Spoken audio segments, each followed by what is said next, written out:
If you just do it, it turns out okay. Everyone, we're back for more Talking Time with Caffeine, the only podcast where we talk about whatever, try to keep a topic, but we usually don't. Oh, Hey, Scripture of Doom, you've got the watch page up. Yeah, I thought I muted it. 1 second. Two of these people I've had on my show before, but one hasn't been on. One's a brand new guest. So let's introduce them one at a time.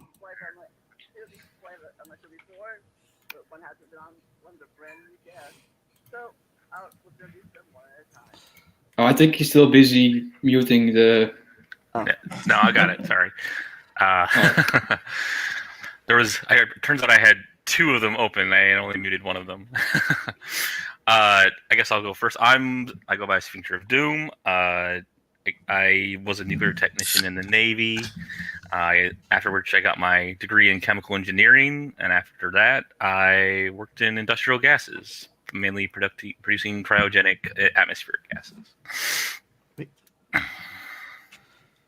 Well, I go by the name of Nestek20, but you can call me Nes for short. And related to this topic, I made a video about nuclear power once, which is one of my only videos on this on my channel. So if you are interested, please check it out. Yeah. Last but not least. And I'm Dapper Dino. I've got a channel, mostly talk about evolution, paleontology, debunking creationism, usually young Earth, but not always. And I was also a nuclear technician in the U.S. Navy, and that's why I'm here to talk about some nuclear power stuff. So were you on the same ship or different? Same ship. Yeah, we were on the same ship. Different departments, or divisions, but and with Beethoven too. Yes. Is it like a ship or a submarine or? It was an aircraft carrier. Aircraft. All right.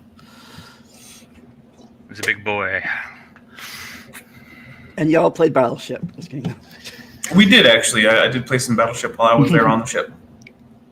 That is literally true.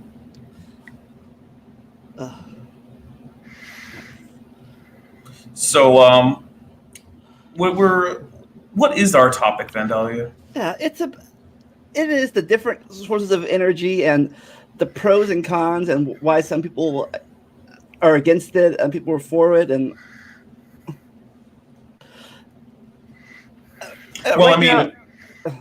sorry. No, sorry. So I say, like right now, like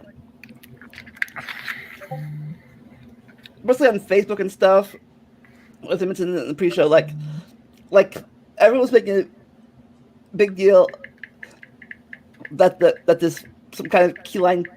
First of all, the key line pipeline being canceled is like the end of the world. For some people, at least. Is that true, or is it just people making a big deal about it? Well, it's certainly not the end of the world. It will drive up or keep energy costs rising in certain parts of the world, primarily the U.S.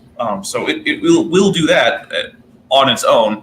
But the thing is, there are other things that could be done that aren't being done that would then lower them again without causing the environmental hazards of the pipeline. Things like expanding nuclear, which, to be fair, the Biden administration has made some motions towards being open to doing. But currently, that's all talk. I haven't seen any new plants being authorized or anything like that. So, yeah, I mean, there's even politicians that say they're for nuclear, I've seen mostly lip service the last 15, 20 years. Like, but, well, I mean, we'll see. I mean, it's still early in his administration. Yeah. It's not 900 days yet, so we have 3.5 years to go. Well, let's just say this. There's a long history of politicians making pious noises about getting us on cleaner energy, and then, one, doing nothing useful, or two, just making matters worse. So, and that's a bipartisan problem. So I'm not expecting just because the Democrats took office and they're more environmentally conscious, really not expecting a whole lot. But I would be very happy to be shown to be wrong in that assessment.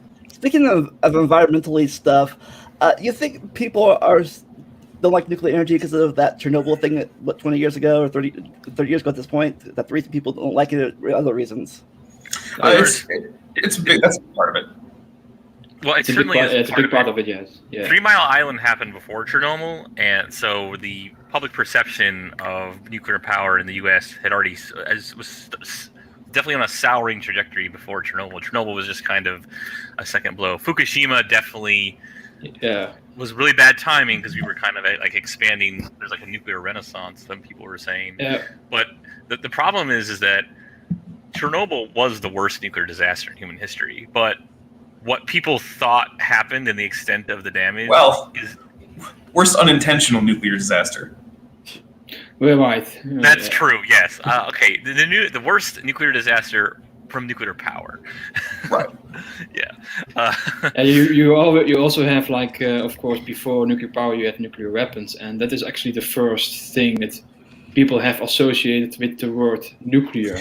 Yeah, it's still the case. Mind. Yeah. It's still the case that people think that you could do something to a nuclear power plant to make it explode like an atomic bomb, which you can't. No. The only way to make a nuclear power plant explode is to pack it with explosives. And then it's not really the power plant that's exploding, you're just making explosions inside the power plant with explosives. Yeah. Yeah. Was it more? I mean, so the main reason why this can happen, or at least one of the main reasons, is that nuclear fuel is about 5 to 9%. Like high purity nuclear fuel is still only 9% uranium-235, whereas nuclear fuel for weapons is 40 to 80%. There's just not enough fissionable material to create that. But there's other reasons too, just beyond the design of the plant. But Yeah. Was it just because that country at the time was it Russia or something that they didn't have they were very safe or something? They didn't care about safety.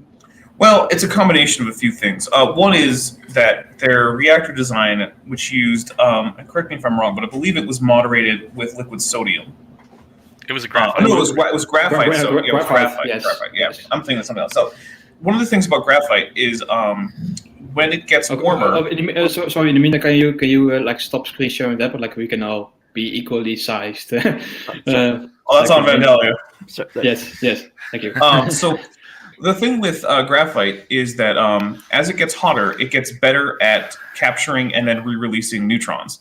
And when that happens, the neutron is released at a lower energy, and it's called a slow neutron. It's a little bit misleading to actually think of it as traveling at a different speed, but it doesn't really matter. It has lower energy is what matters. I think it's called like a thermal spectrum, right? Yeah, they're called slower thermalized neutrons. And so as graphite gets warmer, it gets better at doing this. So it captures more and more of these neutrons, and these are the neutrons that are most likely to cause fission. So of course, as your power goes up, that means more fission is happening because that's how you're getting your power, which is then heating up your graphite, which then means more neutrons get captured, which means your power goes up, which means your temperature goes up, which means your graphite gets warmer, and it's a positive feedback loop. Now, the way you control this in a reactor like this is you have something loaded with what's called a poison, which basically will absorb neutrons and then not re-emit them. Well, there's another way it's controlled as well, because you can also cool it, but what I mean is the coolant. It was designed to control a void coefficient, which kind of helped. But yeah, also the way the rods and the fuel rods and the control rods, they were actually coaxial. So as you pulled in one, the other ones came out. But so all of this adds up to basically, if you're not careful with this reactor design, it will just get hotter and hotter and hotter and hotter until basically it runs out of fuel, which is going to take a while. There was also another positive feedback loop caused by water. Like water is like in the graphite moderated reactor, it's a poison. It absorbs neutrons, so it will slow down reaction. But when it heats up, when it's steam, it becomes less neutron absorbent, and then it will speed up the reaction. So another positive feedback loop. Yeah. So now, as far as I know, all currently operating reactors have the opposite effect. When their moderator gets warmer, it gets worse at moderating these neutrons. So as modern reactors get hot, they actually self-correct and limit their own power, because the warmer they get, the worse they are at thermalizing neutrons. Which means in order to get them to melt like that, you have to do things to them. You have to remove cooling, or you have to like completely withdraw your control rods, which are usually made of some kind of poison material for the reactor. Things like that. You have to do something actively. You can't just ignore your warnings and then it will melt. Like in the most reactors that we have now today are like they use water as both the coolant and also the moderator. Like the water slows down the neutrons. So in that case, when the water boils, it doesn't slow down the neutrons anymore, and you have a negative feedback loop with that regard. But in the Chernobyl reactor, the moderator was the graphite, and that means that the water is only a coolant and also a poison. So that's the main difference between the reactor at Chernobyl and the reactors that we have today. Now, the RMBK reactor did have safety systems integrated, but what happened with Chernobyl was they were going to the reactor is particularly unstable in trying to control at lower powers, so they were trying to devise another way of operating that gave you more control. But to test that, they had to override the safeties, and then the morning crew was briefed thoroughly, but then there was lots of delays, and it ended up going to the swing shift, and they didn't get a proper briefing, and then things unsurprisingly did not go as planned, and there's a massive radioactive steam explosion, blew the top off the reactor vessel. There was no containment dome. The force was so much it actually atomized what was expelled, just spreading basically radioactive dust. And the fuel basically vaporized, and also the water in the reactor turned not only into steam, it also turned probably into like hydrogen and oxygen, and then it ignited, causing a hydrogen explosion. And that's mainly the explosive force that blew off the lid of the Chernobyl reactor. Yeah. So Western reactors, they knew the flaws in the RBNK reactor. They all had the various designs that Dapper went over. And another thing that also feedback mechanism is that as the fuel, if you allow for some expansion of the fuel, as the fuel expands and gets hotter, that also reduces the cross section for absorption. But so they knew the flaws of that, and then temperature transients are more slow than pressure transients. So if your control is with a negative coefficient of reactivity for pressure, but if you lose containment, there's an enormous change in reactivity, and it was much more unstable. And then further compounding the fact was that the government was like, everything's fine, so they didn't evacuate. The firefighters. The firefighters were neither properly equipped nor trained to deal with this kind of issue, so it was just. It's the worst case scenario, and almost none of those factors were present in Western reactors then, and they're definitely not present. It's an important point to remember. Like Chernobyl was really the perfect storm of bad design, bad practices, and also like a series of bad decisions that made this accident possible to begin with. Like it's like if you read into the details of what exactly happened and how it happened, like it's really it's the perfect storm, basically. Like, and how was that different from the 3 Mile Island you talked about earlier? So 3 Mile Island was an interesting. So what happened is that there was a relief valve that was stuck open, but the state of the relief valve was not directly indicated on their boards. It was solenoid operated, so it was only indicated that whether the solenoid was energized or not. So the operators, it seemed as if the relief valve was shut based on the condition of the solenoid, but their water level in the reactor vessel was going down. So they were fighting conflicting indications for hours until the new shift came on, and then realized, hey, we should look at this. By then, it had basically expelled a lot of radioactive coolant, mostly into one of the other spaces on site, but some of it went into the atmosphere. But 3 Mile Island really only exposed people for about the equivalent of a chest X-ray within 10 miles, and then obviously much less out. Yeah, but the thing is, despite being the worst nuclear incident on U.S. soil by a lot, it also harmed essentially no one. Yeah. It did render the second plant like we can't really use this anymore. Yeah, it's a big mess. It's a big mess to deal with. The reason why 3 Mile Island resonated with people so much is that 10 days before that, the China Syndrome, a disaster movie based on a nuclear accident, had come out, and the China Syndrome was the conditions that led up to the disaster were somewhat similar to 3 Mile Island, and that you lost cooling and people didn't know, and there were conflicting indications. But China syndrome was, it's going to get so hot it's going to melt down through the earth to China, which isn't at all what would happen. No. But after 3 Mile Island, Jane Fonda decided to go around the country and extolling the vices and the horrors of nuclear power, while also promoting her movie. Yes. And I like in my video, the video that I made about nuclear power, I actually have a picture of her on my video, like with her standing on like a podium explaining the anti-nuclear movement. Such. Yeah. I hate Jane Fonda to this day just because. And Jack Lemmon, well, I don't think he was really involved in that kind of campaign either. But it's unfortunate, and regulations, like after 3 Mile Island, the regulations ramped up, and they mainly increased. And they estimates I've seen that anywhere between doubling to quadrupling construction costs of nuclear plants with no measurable increase in safety. There was lots of ratcheting, like, oh, you need 41% more steel because of this little thing, but it's no safer than it was before. Yeah, there's also another insignificant difference between the 3 Mile Island and Chernobyl. Like Chernobyl didn't have a containment vessel. Like their reactor was basically only like a biological shield to keep the radiation from like damaging humans. But apart from that, there was no secondary containment to keep anything in if anything got out. So it was basically an airplane hangar. Like it wasn't really.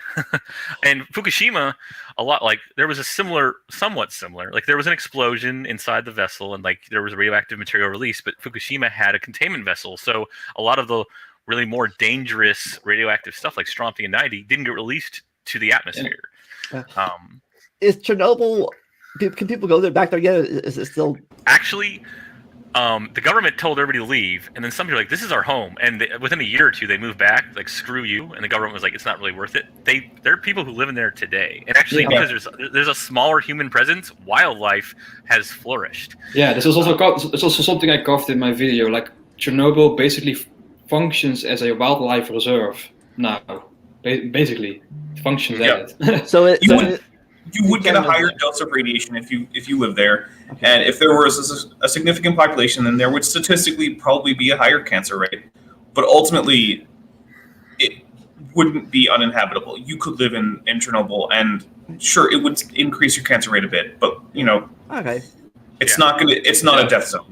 Also, it would increase your cancer, but compared to like the pollution in cities that are normally found, it is actually exactly worse. The air pollution in cities. So it would actually be better off in Chernobyl than like living in Detroit. And that's mainly because lung cancer is far more deadly than thyroid cancer. Yeah. That what you said reminds me of that one show from a few years ago, After Humans. Like wildlife will always prevail, even if humans aren't there to take care of it. They overpower us. Yeah. Nature has power. But one of the more interesting takeaways from Chernobyl, and a little bit from Fukushima as well, is that people, governments that either are sensitive to public perception or they're just as misunderstood about the dangers of nuclear power as the general public, is they tend to have overly conservative responses. One that I remember was in Scotland. Some of the rain that actually made it all the way to Scotland was partially irradiated and irradiated the grass, which the sheep ate. Scotland was like, okay. Oh yeah. And then they basically just destroyed every sheep farm in Scotland, even though the amount of dose that one would have gotten from consuming the sheep wouldn't have statistically increased your chance of cancer. They were just like, oh, it's a detectable amount of radiation, and they just ruined a whole bunch of family farms and really just the availability of food in general. Yeah.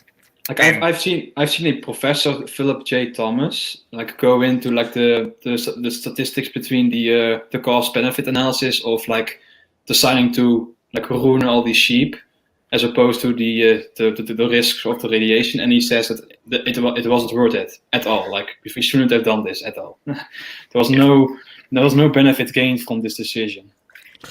The same thing with Fukushima. There was an evacuation once there was, notification of the accident, and they evacuated, like a lot of people in the surrounding area. But a lot of these individuals were elderly people that really shouldn't have been moved, or at least were more in danger of being moved. And the evacuation, if I remember the estimate correctly, led to about several hundred to 1,100 people killed from that. And so the fear of nuclear very often leads to hurting more people than the threat of nuclear itself.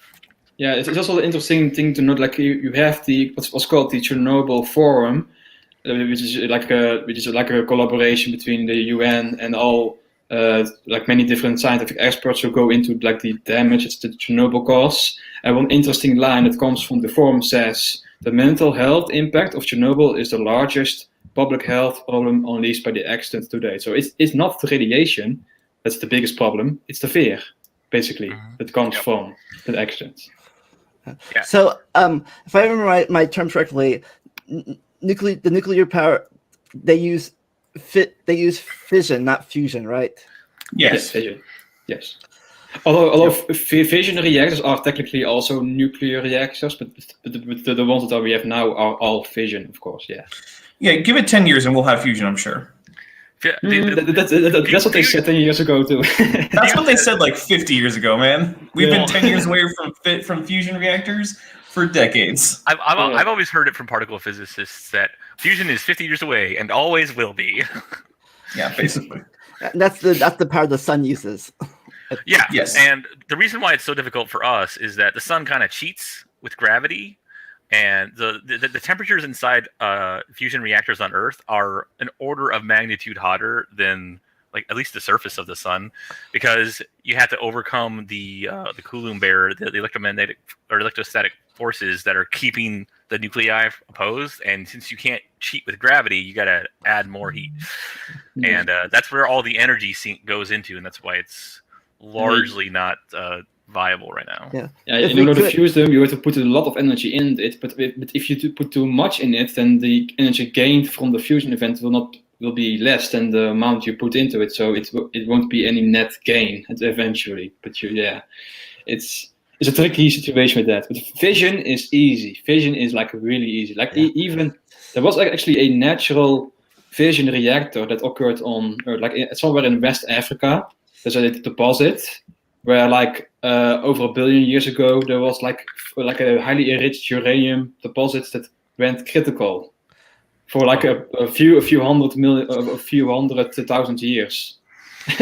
A natural nuclear reactor on Earth for like thousands of years. Little joke here, but if we ever made a fusion reactor, we could sell the leftovers to balloon factories. That's helium. True. Although you could fuse helium too, but yeah, it's interesting because helium is incredibly. It's actually a what's the word? It's a strategic element because. Yeah. No, what I mean is like it's an element that's actually partially controlled by the government, and there's very little helium in the atmosphere. Most of our helium comes from natural gas. There's certain natural gas veins that there's a slightly higher than average amount of helium, like 5, maybe 3 to 6%. There's a big helium plant in Texas. They actually have like 6-7 natural gas pipelines converged to this single helium plant in the middle of Texas just to get a little bit of helium. Yeah. Well, also like they switched from hydrogen to helium because of what that blowing up in the 30s. The Hindenburg. Yeah. Was that full of hydrogen before? Yeah, hydrogen is a bit more buoyant than helium, but it has far too many trade-offs to be worth it. At least at least for what being buoyant but very, very flammable is not a great trade-off. Yeah. Right. So that's like. So what's the pros of nuclear energy? We talked about the cons a little bit. Right. The pros of nuclear energy is, compared to any other energy source, per unit energy liberated or gained from it, it kills fewer people. And then this is throughout its entire lifetime: mining, refining, construction, maintenance, decommissioning. It kills fewer people. It creates fewer CO2 equivalent. It takes up less land. It takes up less raw materials.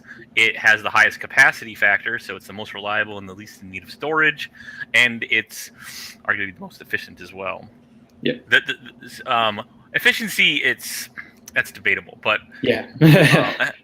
but that's really because of It's really- that's really because comes we use light water reactors and not fast Yeah. reactors.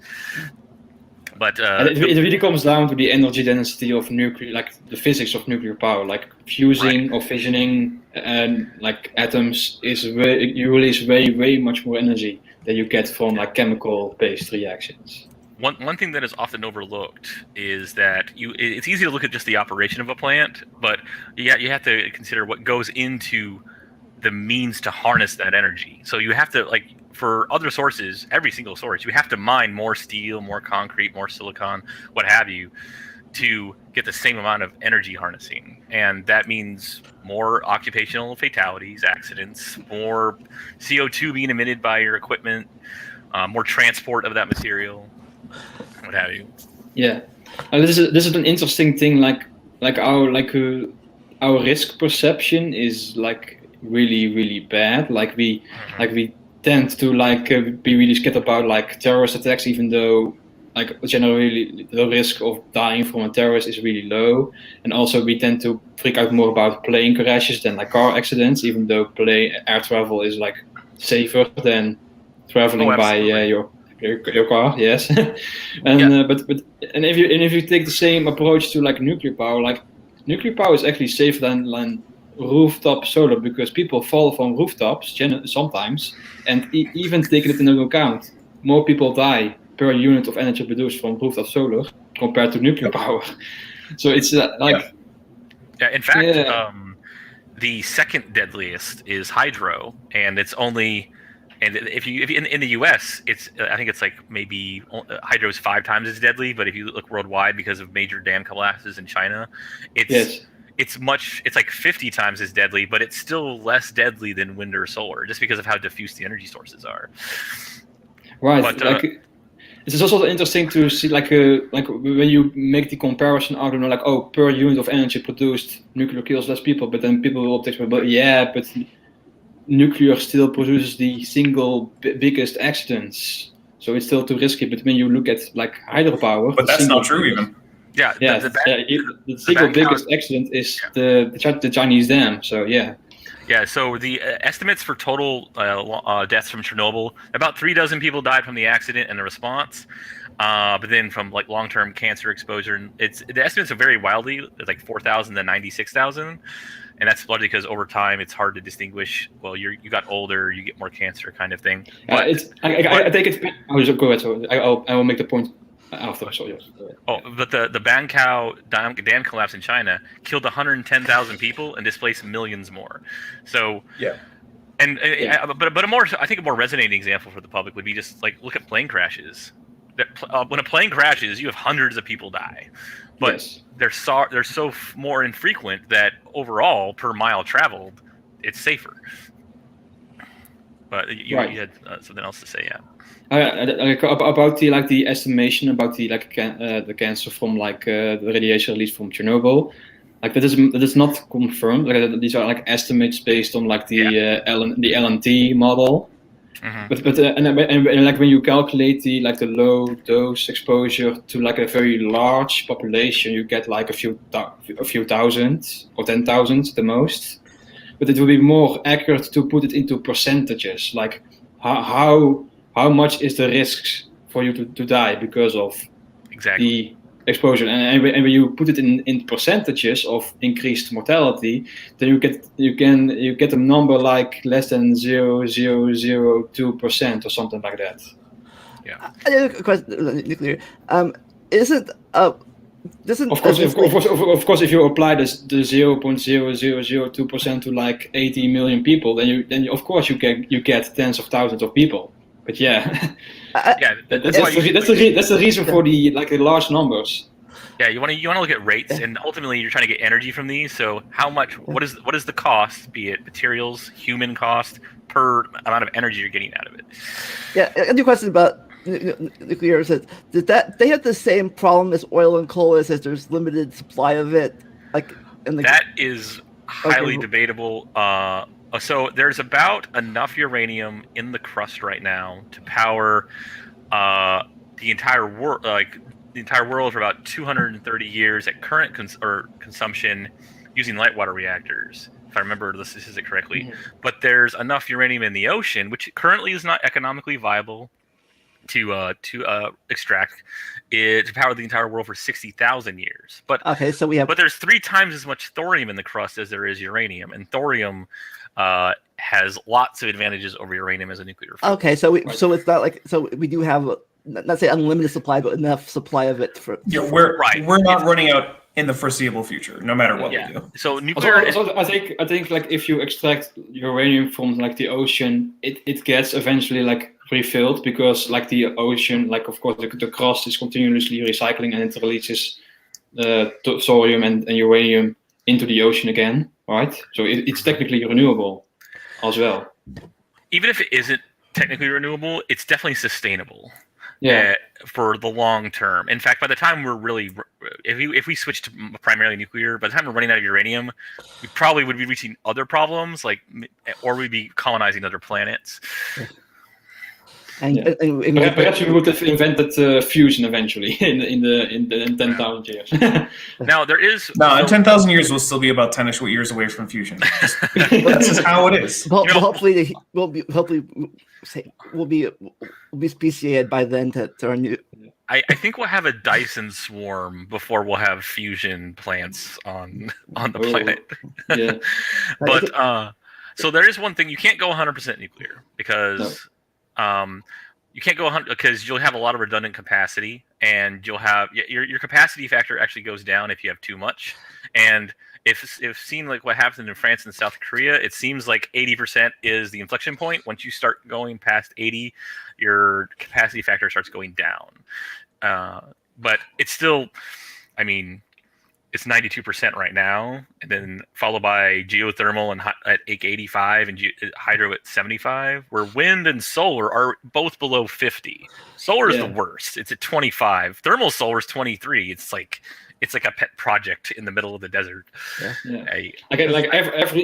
like a really ironic. Like every time a solar or a wind power plant gets built, there's always a gas pipe nearby it, because you need the backup for the gaps in the capacity. Yeah. Let's move on to the energy created by when the land was ruled by amphibians and insects, the Carboniferous carbon coal. Okay. I mean, it's much more dangerous and polluting. Yeah. Absolutely. Oh yeah. It's like we already mentioned, like the comparison between the amount of deaths per unit of energy produced between nuclear and coal. Mm-hmm. But another way to put the benefit of nuclear, like if you calculate the amount of death caused by coal per year, then you would in order for nuclear to match it, you would need a Chernobyl level event every few weeks in order to match what is happening with coal. Yeah. Throughout the world. Yeah, I remember. I think if I remember the statistic correctly, anyway, is we could have a Chernobyl event every year, and nuclear would still be the safest energy source. Yeah. When I think of bad coal, I think it was Pennsylvania that coal. I think it's it might be wrong, but I think it's Pennsylvania that the whole coal thing caught on fire and still on fire today. Well, Pennsylvania. I believe there is a place, that the town has been abandoned basically because there's been a coal fire raging under it for decades now. So it should be noted that the fossil fuels are very energy dense, and it was kind of a necessary evil to transition into what we have the modern age. It greatly improved the quality of life of humanity. It just at a great cost. As technology is advanced, we can maintain and increase that quality of life without enduring that cost anymore. The climate change notwithstanding, transitioning away from fossil fuels has a lot of great positives because air quality will improve. Coal plants expose people to more radioactivity than nuclear plants Right. because Right. because all of the trace uranium and polonium isotopes in the coal just go out with the ash. This is also a point that I made in my video. Like if you nuclear power plants are heavily regulated and they are not allowed to release a number of radiation into the environment. So if we apply the same regulatory standards on coal, then all coal plants will be shut down because of the radiation release alone. Yeah. So like if you are scared about the radiation, go after coal, not nuclear power. Yeah, it's true. Well, that's one of the things people forget is that it's not the case that fossil fuels aren't radioactive. They are. It's just that that's not the source that we're getting more from. We're burning them for chemical energy, but they're still radioactive because stuff from underground tends to be radioactive. So I hear the pro coal people like we now have clean coal. What is that about? Clean coal is significantly cleaner than old dirty coal. I think it's about only 30 to 40% of the emissions of coal back in the day, but it's still dirtier than even natural gas. Yeah, right. I think what clean coal things are like I think the nitrous oxides mostly, or maybe the solid particulate matter. But still, it releases still like CO2 and maybe even small gas particles too. So yeah, if I remember correctly. Now, natural gas, like if you're going to do fossil fuels, natural gas is probably the way to go. It does have issues in that it's primarily methane, which does have a stronger a radiative forcing effect on the heat of the atmosphere. But its residency period in the atmosphere is much lower because methane reacts with all sorts of things. CO2 doesn't, but nonetheless, it's overall cleaner. But it's also harder to store than solid coal. So, and you can also contrast it like one of the so-called renewable sources like biomass. Which is what I mentioned during the off-air part. Like technically, you can say that like biomass, like burning the wood from forests you cut from, it's maybe renewable in the sense that it will eventually grow back. But of course, burning forests takes a shorter time than it grows back. So the CO2 that we will release from burning forests will still be in the air for a long time. And it releases more CO2 because wood is less energy dense than even coal. So it releases more CO2 even then. But of course, the argument is eventually, in 100 years or so, the forest will grow back. But yeah, like eventually the forest will grow back, and then they'll decompose and become oil. Like everything's renewable. Then right. Yeah, on a long enough scale, basically everything is renewable. However, we are not entirely operating on those scales. Do people still suffer from was it coal miner's lungs? Is that what it was called? There is so black lung has a really the scientific name for it is the longest word in the English language. It's pneumono ultramicroscopic silicovolcaniconiosis, which is just a fun thing to know. But basically silica dust from mining coal gets in, and silica dust just basically cuts up your lungs. And if you're a coal miner, you don't really your lungs don't have time to heal, and it wrecks you. Coal mine sucks really badly. And that's why also like the coal dust has radioactive traces as well, and much like smoking, because polonium is an alpha emitter, so it's stopped by your skin. But if you inhale it and it's inside your lungs, then it's just going to be immediately irradiating your lungs. That's why I had the canaries down there back in the... Well, no, that was mostly for chemical things. Yeah. Canaries are usually there because with their high metabolism, they go through gas exchange very quickly. And so if the air quality starts to dip, canaries will fairly quickly die, much more quickly than humans. And so if your canary dies, that means that the air quality is getting low and you should get out because eventually you're going to lose consciousness. Carbon monoxide, They're using your canary cousins. So, and it's not just carbon monoxide either. It can also be just lack of oxygen, because if you don't have a mine that's well ventilated, as you breathe in it, you're going to be actually depleting the oxygen. And if, like I said, if there's no new air coming in, it's just the carbon dioxide is just going to build up. And your canary will die much faster from carbon monoxide, from carbon dioxide, from natural gas, because natural gas is also toxic in high enough concentrations. So basically, anything that's going to kill you will kill a canary faster in terms of air quality. Yeah. Also, this may be a point, a counterpoint that somebody will bring up. Like, oh, what about mining uranium? Like, is it also dangerous? But yeah, it's dangerous. But like in proportion, uranium, like you only need a little uranium because of the energy density, and then it's like really negligible compared to like mining for coal. Even though coal is much more common than uranium, like the sheer energy density pretty much makes up for it. Yeah, there are no completely safe mines. Yeah, right. All mines are going to have injuries and problems. However, coal is amongst the most dangerous kind of mines out there.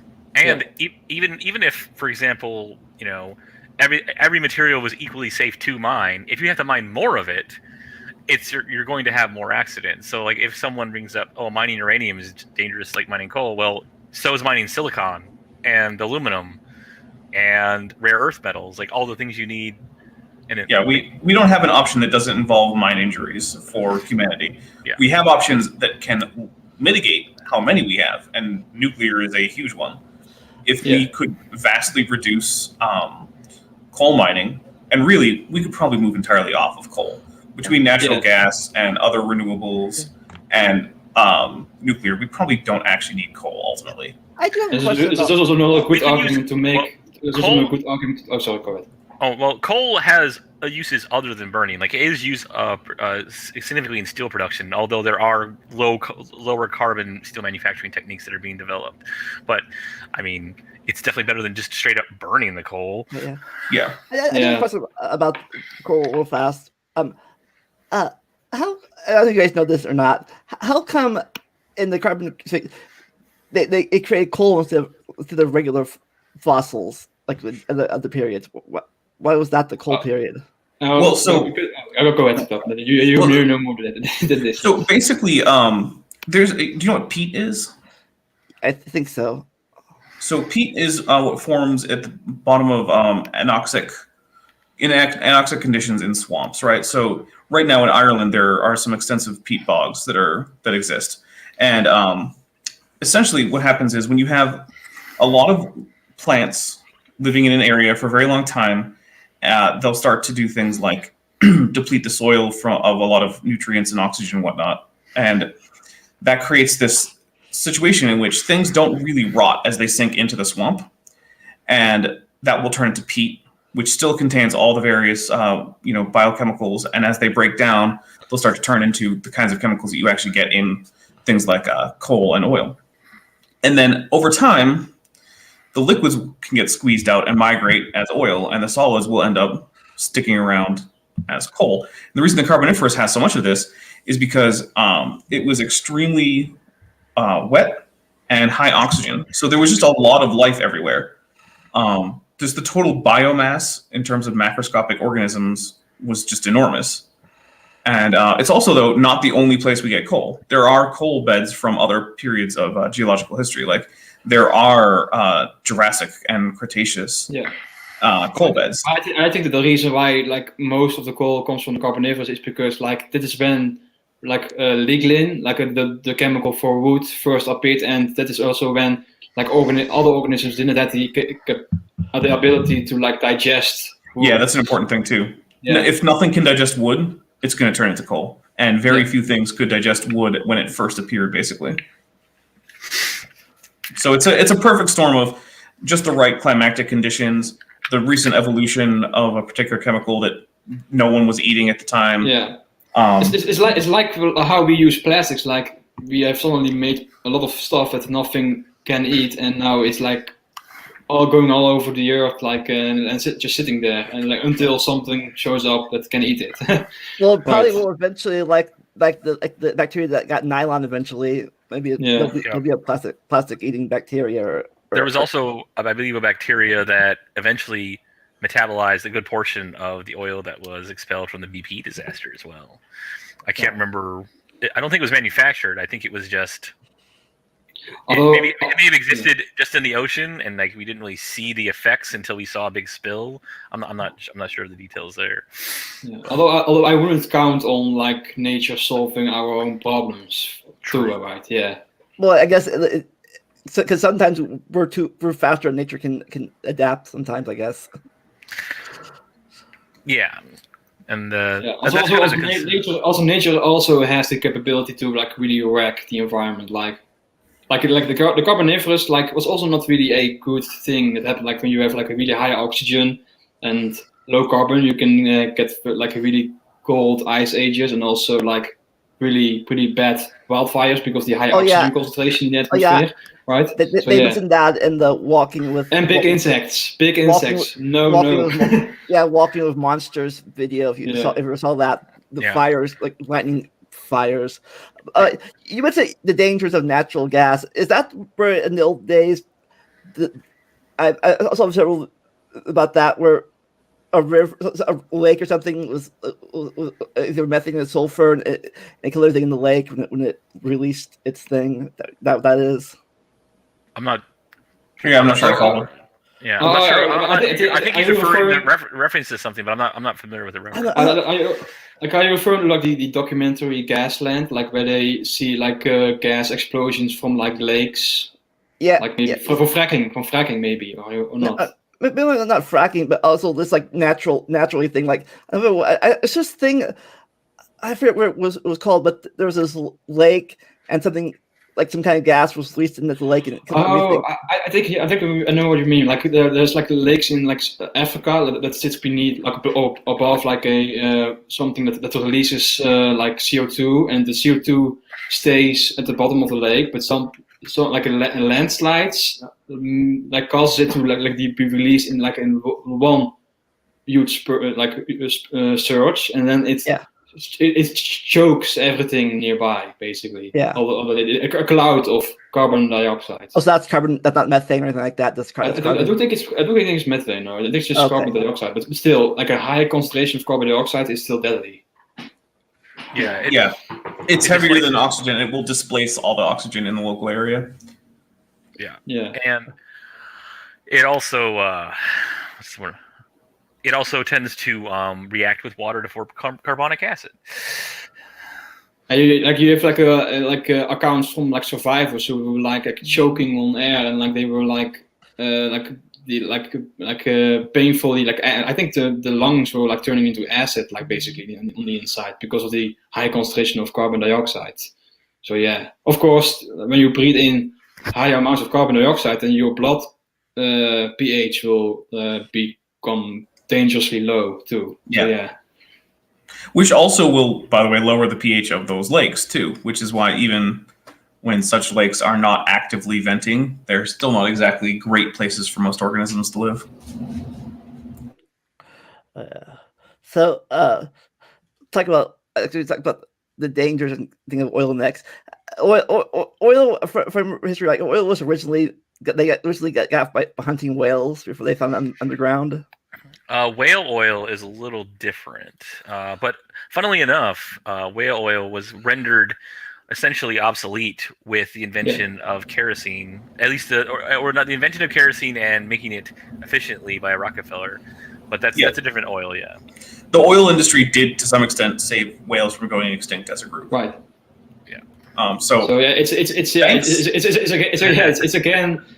It's again taking compare the lesser of two evils at some points in history. Like for example, at some point, coal, as you said, coal was a good option when we first found it, as opposed to burning forests again, right? Yep. So yeah.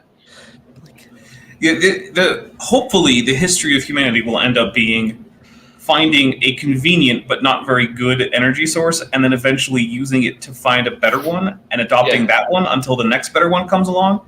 Right now, we're in a weird spot, though, where the next better one is blindingly obvious, but a lot of people don't want to adopt it.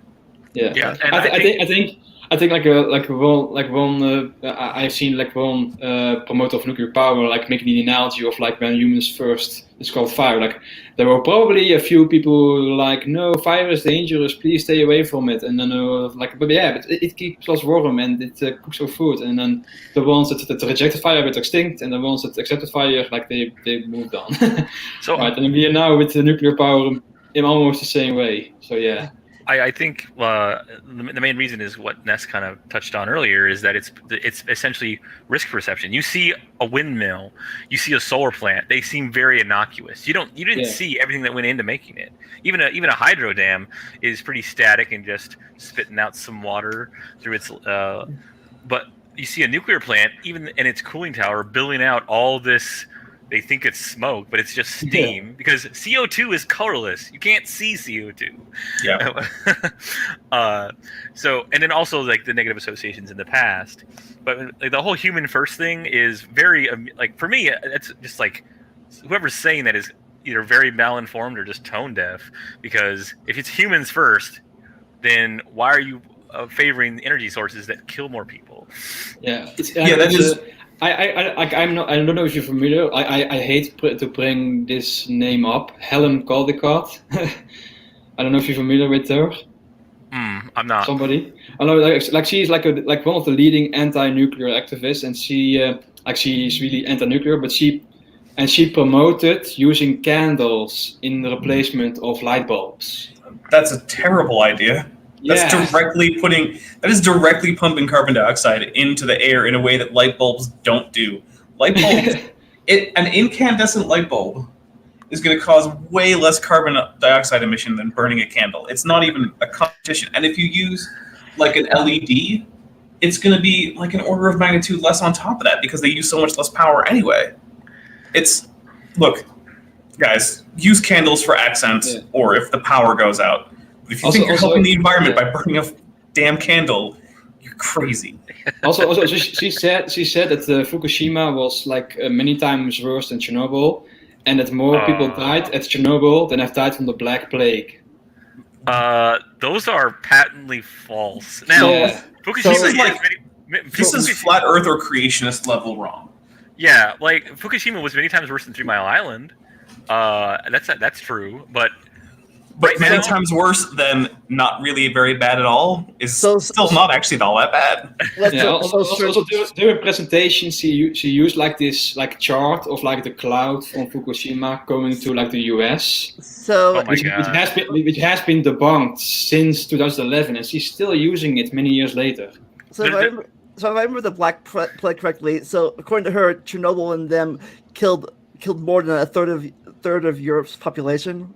Well, she probably is trying to mean in absolute numbers, so she probably wouldn't say that, but still it would mean that it would have had to have killed millions of people, and it didn't. Even if we give very, very pessimistic estimates, it's very hard to get it to having killed even 1,000 people.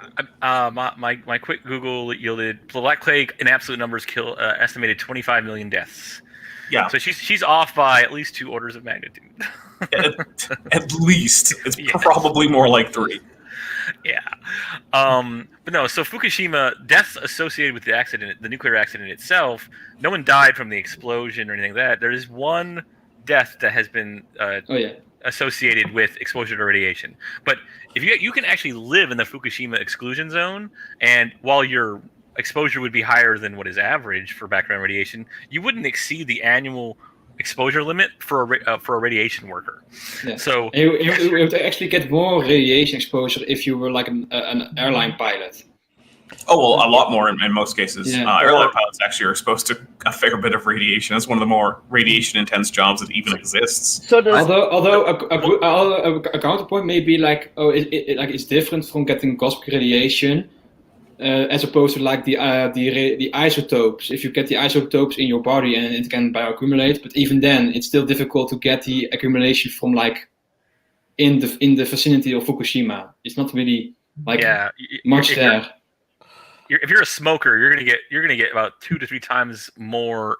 If you I think it's like a pack a day or half a pack a day. Yeah. You're gonna get 2 to 3 times more the annual limit for a radiation worker. If you're an astronaut, you'll get 3 or 4 times as much. Yeah, it's also If you're like in space. it's also like when somebody is like anti-nuclear, but they go out in the sun, like in the sun without any sunscreen for like days on end. Look, right? so do you know what Grand Central Station is in New York? No.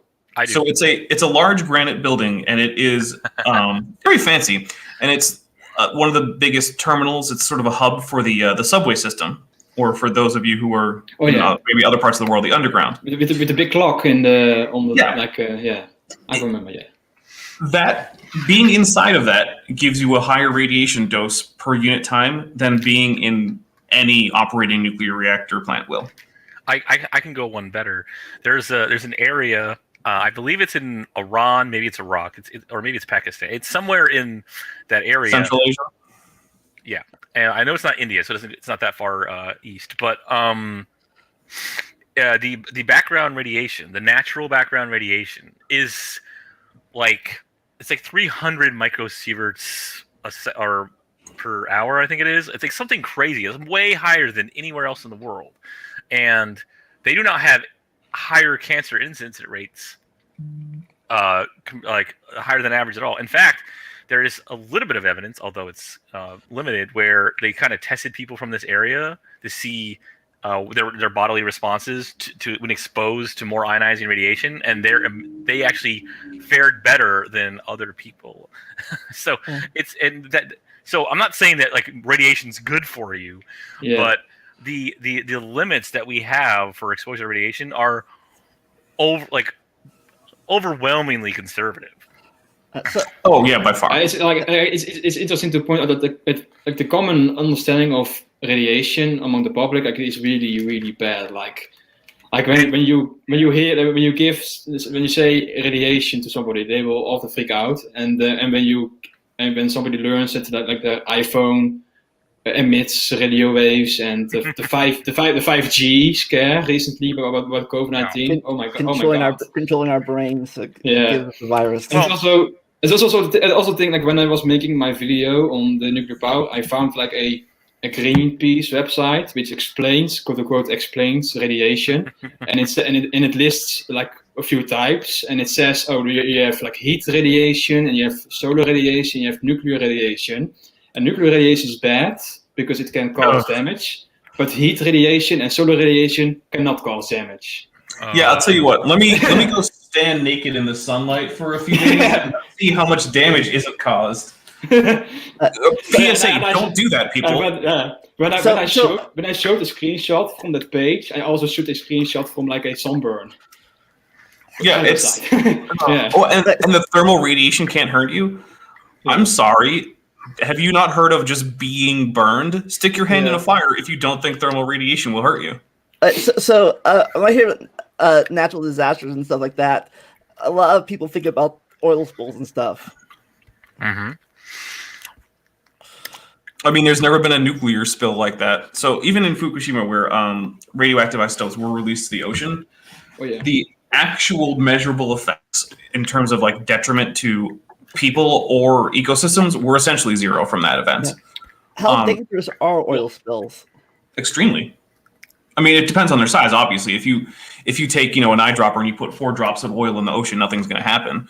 But the big ones that we hear about, like the BP oil spill in the Gulf, or the Exxon Valdez. Yeah, I mean, that can kill a huge portion of sea life for just a gigantic area. It's also dangerous to traverse for maritime travel. And does it also impact like the food chain? Like it blocks sunlight and maybe interferes with like phytoplankton, right, in the local area, or not?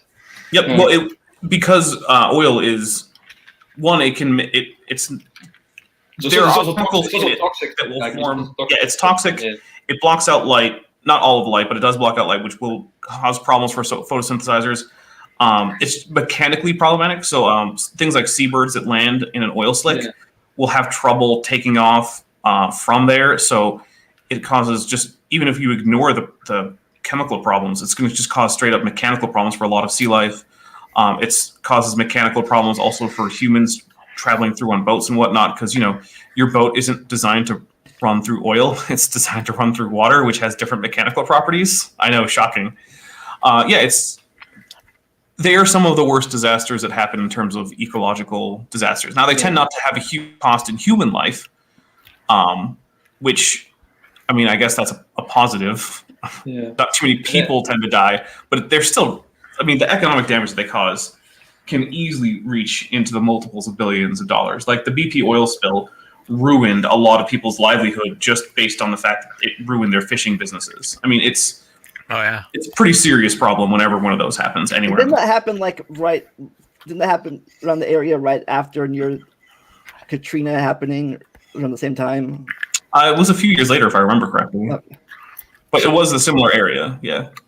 Like as Ness pointed out, like the perception of the dangers of nuclear, the public can be forgiven for not really understanding it because I don't blame the public. I blame our educational system. Yeah, the units are completely non-intuitive. What's a becquerel? What's a sievert? Right? Yeah. So,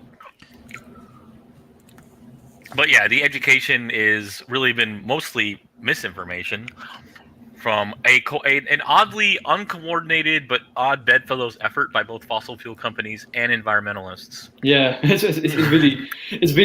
I remember I don't know if you've seen the documentary Pandora's Promise. Maybe are you familiar with that? Oh, I love that movie. Yeah. Yeah, it shows like a pamphlet from like a go solar, not nuclear, and it was sponsored by a oil company or something. Like it's like, yeah. Oh, I see where your biases are from.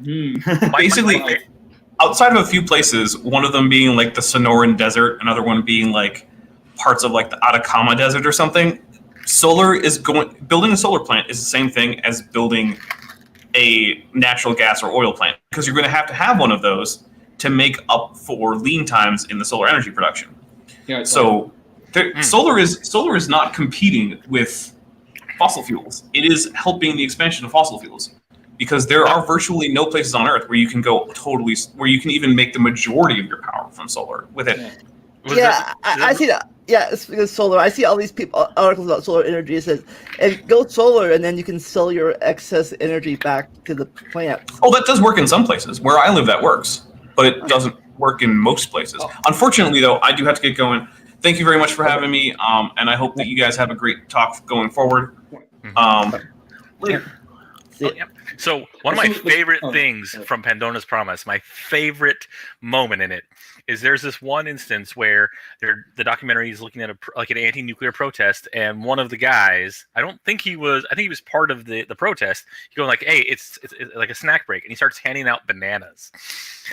And so in the nuclear industry, there is banana for scale, because bananas are a nice way for because there's a small percentage of the potassium in bananas is radioactive. It's potassium 40, which is where we get almost all of our argon.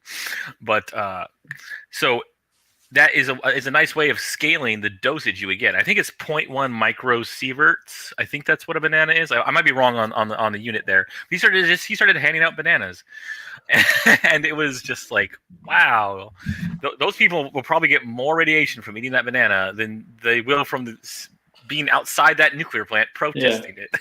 Yeah, it's also a thing like if you use the LMT model to estimate the number of people dying from Chernobyl, like within the 80-year period from the accident on, you get like a figure of like 20,000, something like that. But if you use the same calculation to calculate the worldwide death from the radiation from bananas, using the LMT model, you get a higher figure than Chernobyl. Which is that's how the LMT model seems to work a bit. Yeah. But I wanted to say one quick thing, if it's all right. So the point that Dapper made about solar. So the largest power plant in the country is a nuclear plant. It's the Palo Verde nuclear plant in Arizona. It's in the middle of the desert. It has no natural cooling source. It's actually cooled by treated sewage water. Mm-hmm. It's like 3.9 gigawatts. It's 3 reactors. and the whole site takes about 4,000 acres. Security, they have like 2 weeks worth of water storage, and if you took that entire footprint of 4,000 acres and turned it into a solar farm, you would get about 1/8 of the amount of power produced annually than that plant produces. It's not a small difference. Like nuclear is just slightly better. Like the diffuse and unreliable nature of solar is. I think utility grade solar is just awful in like every way. It's the dirtiest, it's the deadliest, it's the least efficient, it's the least reliable.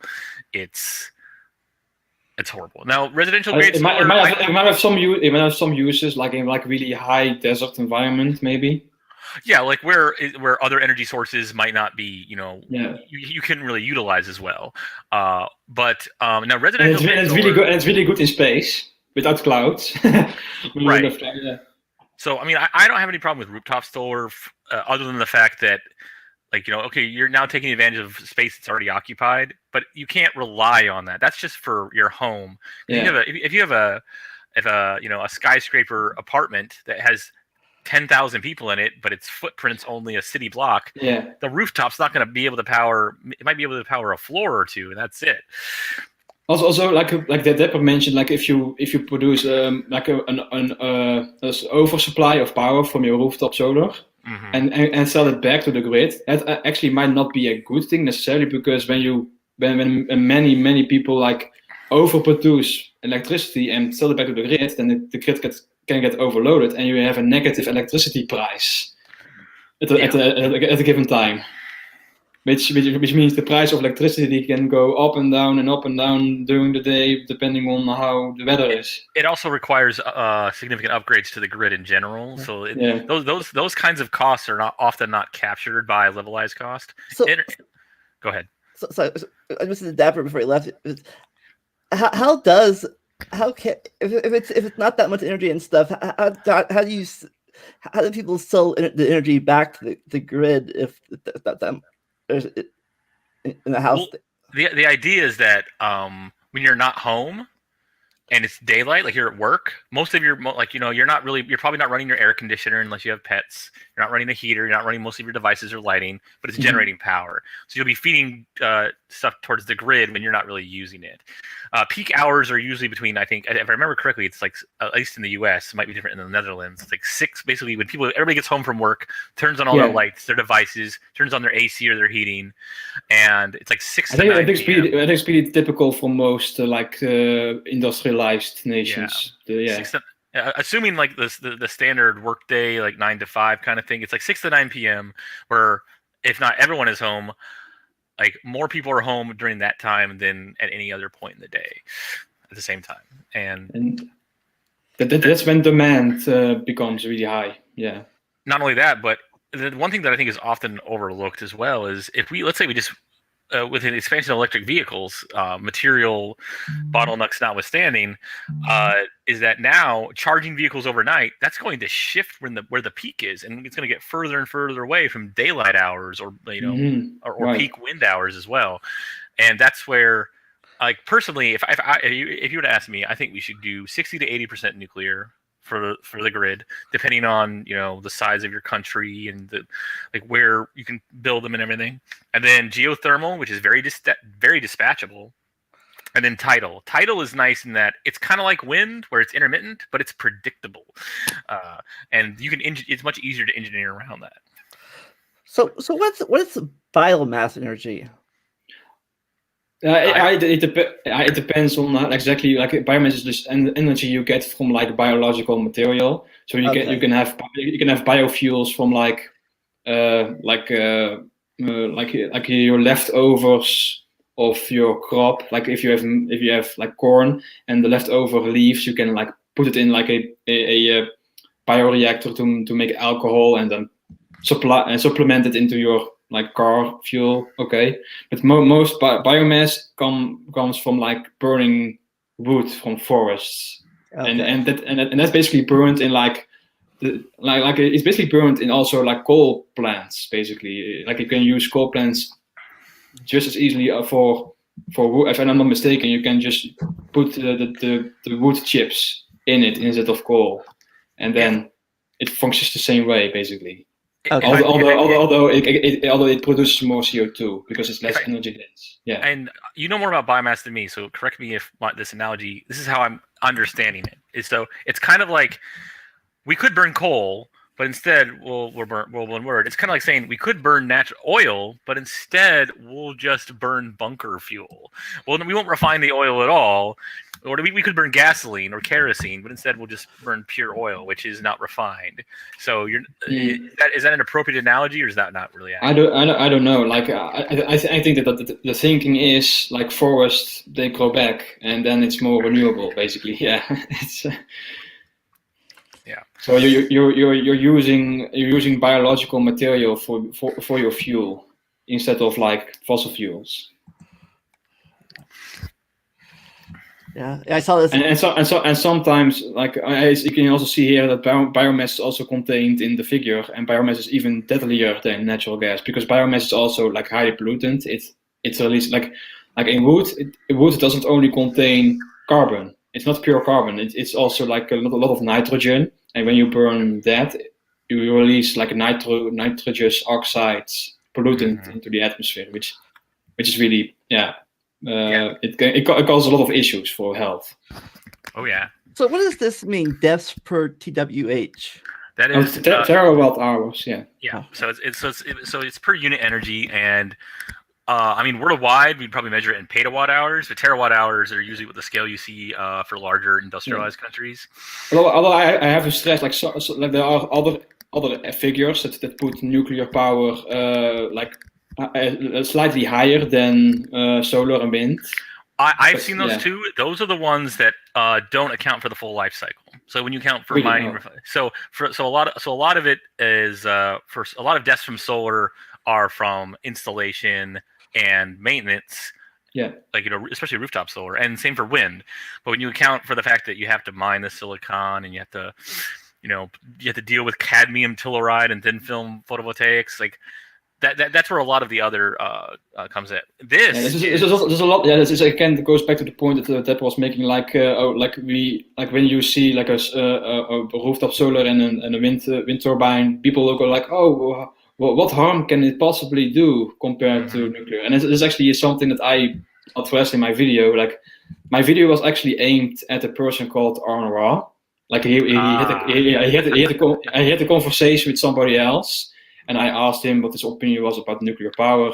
And he basically was like, well, I really am concerned about nuclear power. And I think we have better options, like, for example, wind turbines. Like, what can possibly go wrong with wind turbines? And in my video, I actually showed an accident that happened in my own country where, like, a wind turbine caught fire. Well, 2 people were on top of it and they died. Yeah, it can go wrong. So wind turbines the same as windmills? Wind turbines are like windmills. Windmills are usually the wind is used to capture to create mechanical work. Usually, like to mill something, often corn. And the Dutch are very experts in that. Yes, and we are very famous for our windmills. Wind turbines are they turn the energy into electrical energy. So there's a generator on board. Yeah, and that's the like I don't know if you remember, like a long time ago, you had like from these tiny turbines on your bike that you like. I don't know if you remember that. Like if you power your light. Yeah, power your light. Yes, on your bike. Yeah. Yes, and that's basically a dynamo.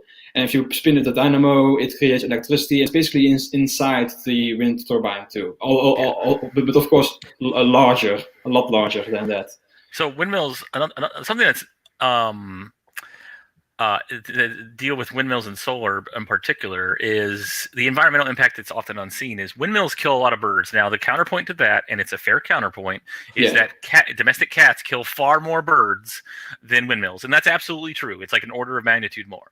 But the kinds of birds that cats kill are often like songbirds or pigeons, whereas the kind of birds that windmills kills are like the bald eagle and the spotted owl. Like they're large, often endangered birds. Yeah, and don't forget the bats. Like bats also really affected by wind turbines. Yeah, and bats are an underappreciated aspect of the biome as well. They are They spread seeds. They're insectivores. They get rid of a lot of pests. Now there's also apparently like wind turbines also apparently interfere with like insects, like bees, maybe even too. Like if I'm not mistaken, but it's anecdotal. I of course have not actually seen the studies, but still.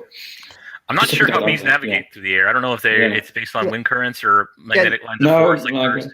Yeah, I don't know if this is true or not, or some rumor someone started, but like when a lot of people when they'll think about our ex-president saying it causes cancer or something like that. I think the operation of windmills themselves doesn't cause cancer, but just like anything, if you're making steel and concrete, you're releasing CO2, and you're going to have some carcinogens released. Like that does happen. So I don't know what the basis of his argument was, but the windmill themselves, living near a windmill will not increase your chance of cancer, other than the fact that there's probably a gas plant nearby. But so he didn't say enough for me to really say how wrong or right he is, other than the fact that having living next to a windmill. Maybe it was like confusion. Like if I am really like I don't like Donald Trump. Like I think he's like really not a smart guy. Right? I'm not a fan either. But if I lent him some benefit of doubt, maybe he was like referring to like solar power containing like cancerous heavy metals. Maybe I don't know. And the same goes for batteries too. Yeah. But and then that's really for me. Like, I would take one thing that was really frustrating me about the pro renewables movement is that they're focused so much on wind and solar when those are your worst choices for producing. Like if it was geothermal and hydro and tidal and I'm like, okay, geothermal is like right up there with nuclear in terms of safety and efficiency and and it's much more dispatchable. Iceland is really, really lucky with that. Oh, absolutely. And there's a big geothermal plant in California, which is nice. And there's increased. It used to be the common wisdom that there were only a few places where you could really build a lot of geothermal at scale.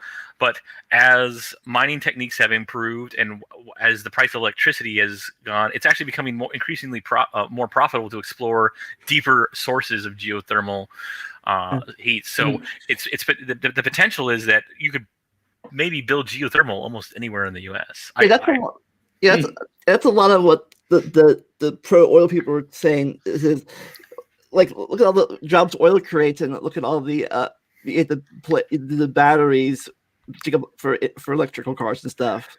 Well, I think you mean look at all the jobs that are created by renewables, right? Is that what you meant? I'm thinking what they're saying.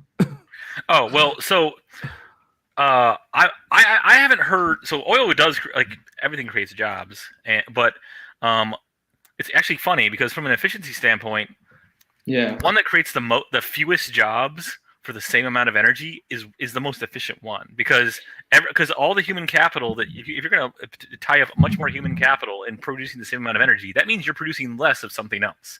And nuclear is the most efficient in that regard. Fossil fuels, it really comes down to power density. That's why fossil fuels also produce less jobs for the same reason. I also like when they make the point about like, oh, this creates more jobs, but I don't think the point of energy production is to have a lot of jobs. Like it's basically like farming, and I don't think farming should be like the occupancy of like a lot of people from the public. So it should be like really small and high energy dense, and not many people should be involved with it. So it's the point. The point is not jobs. The point is just energy and efficiency and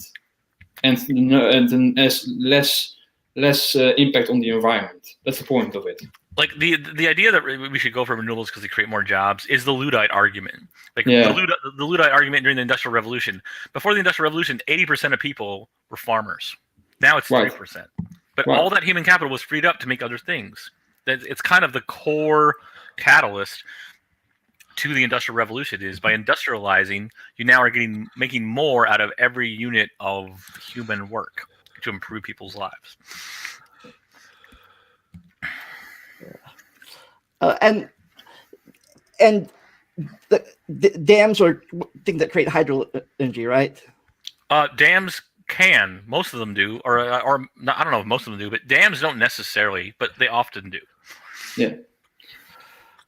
But, Also, like if like one other thing that I want to maybe point out is like we have discussed about the fear of radiation and nuclear energy and how it makes, like, for example, in Fukushima, they, like, when the accident happened, they did the rushed evacuation that like killed a lot of people and didn't really save any lives, which is really bad because of the fear of radiation. But there also affects all over the world. Like, for example, Germany decided to like shut down like most of its nuclear power plants because of Fukushima. Although they are already before Fukushima, they already planned to phase out on nuclear, but because of Fukushima, they accelerated their phase out of nuclear power plants, and the gap, the cost by the phase out of nuclear power plants was filled in by fossil fuels because the renewables couldn't be filled in as rapidly as they wished, so they had to look for other options, and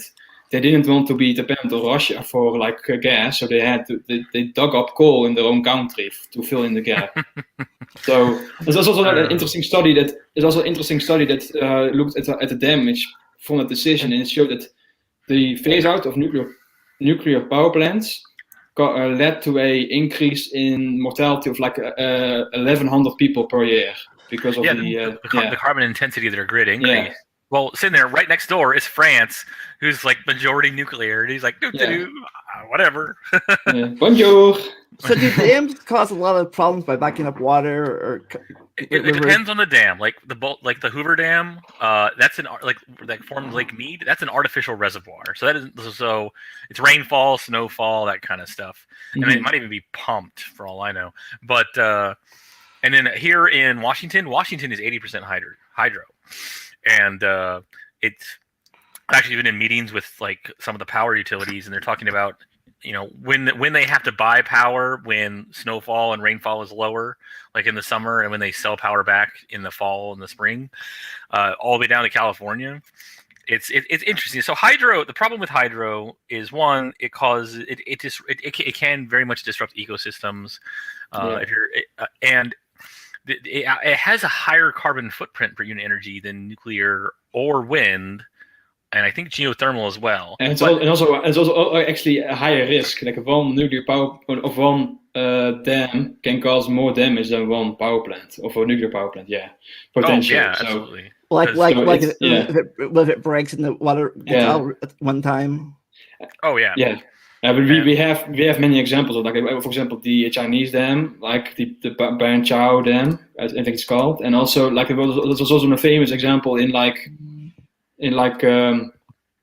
somewhere in like Austria, maybe somewhere else, where there was like a dam broke and like a whole village was basically flooded in like overnight, really really bad. Yeah, so I would say that hydro. Existing hydro, we don't really have a reason to dismantle it. The carbon footprint from all the concrete and steel is already done, and it's now. I think still the benefits outweigh the damage. Yeah. So I mean, I would not advocate expanding hydro.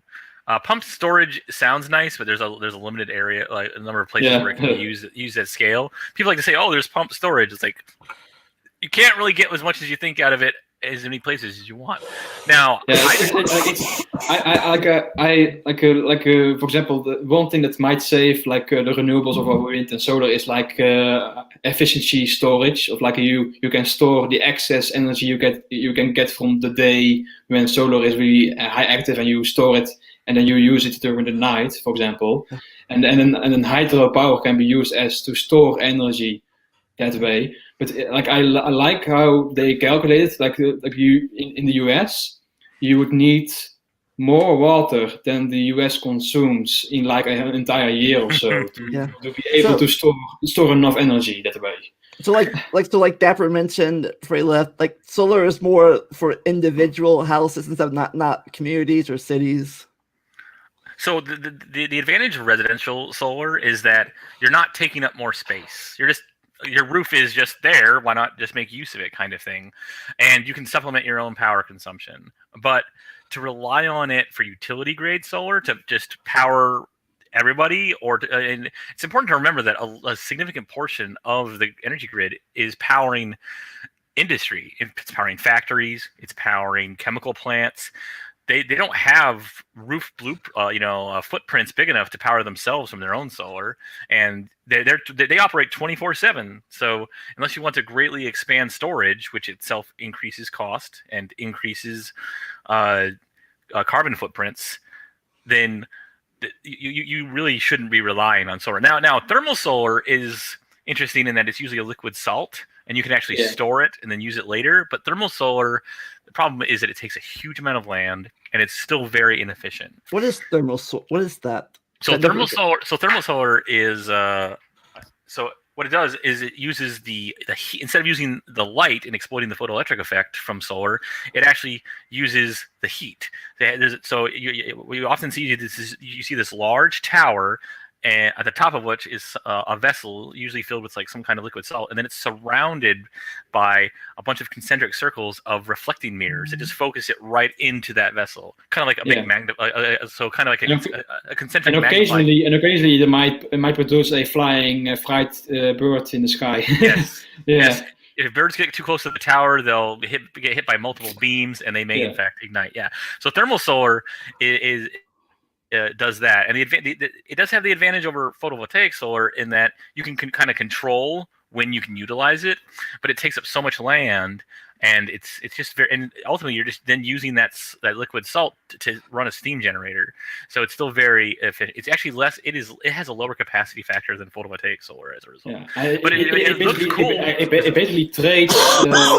It trades efficiency for like more flexibility, because you can buffer the amount of time you can use the electricity. Like for example, like even when the sun is down, you still have some heat in the salt stored for some time.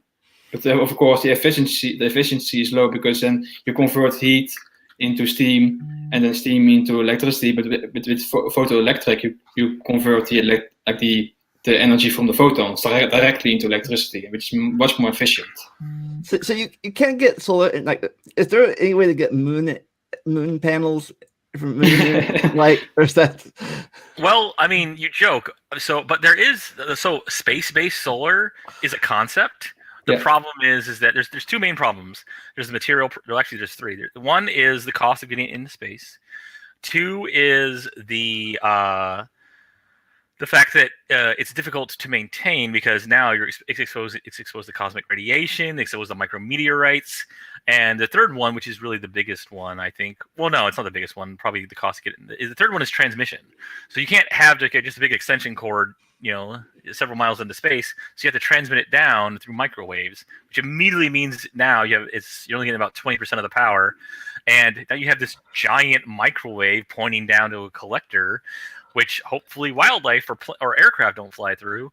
So I mean that's the biggest issue. Now Dyson swarms are a little different in that they're orbiting reflecting mirrors, so you could try to use kind of like the thermal solar aspect from orbital mirrors and two collectors.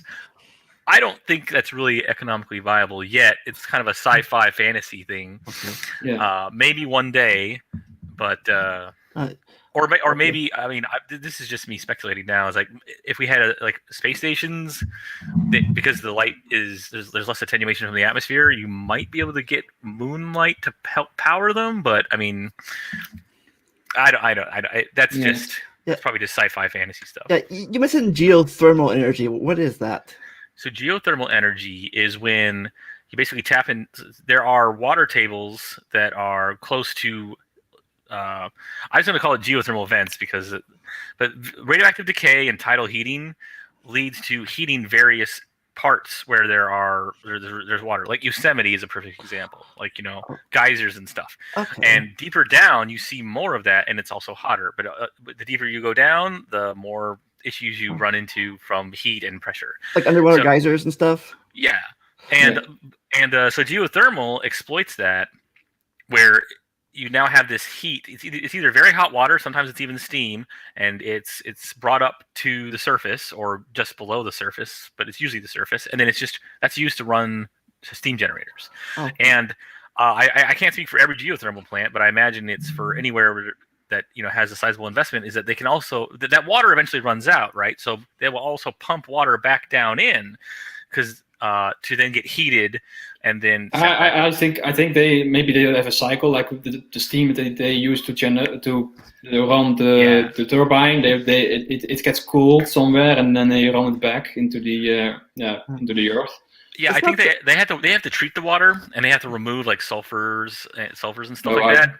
I think they do that before they send it to the generator, just from a metallurgical standpoint. But there's also interesting. There's also interesting thing about like the radiation aspect of it. Like people are worried about the nuclear waste from like nuclear power plants, but I have seen that geothermal also produces nuclear or radioactive waste because of how it comes out of the ground and makes this and it takes up radioactive material with it too. Yeah, those vents. Isn't that what some people think that the first life was down there and where the vents were? Oh, that's a different topic, I think. I think like if there are of course many different ideas, but from what I've read, it's most likely the hydrothermal vent that is found in like deep sea areas, the white smokers. It's my bet for the origin of life. Okay. It's off topic, but it's all things got my something on my mind. Maybe Doom has something to say. I want to refer him to Doom instead of Sphincter. Anyway, no, you can call me, if it's easier, you just call me Josh or or whatever. Like, because it's a fairly long name, and it's got a weird like Sphincter.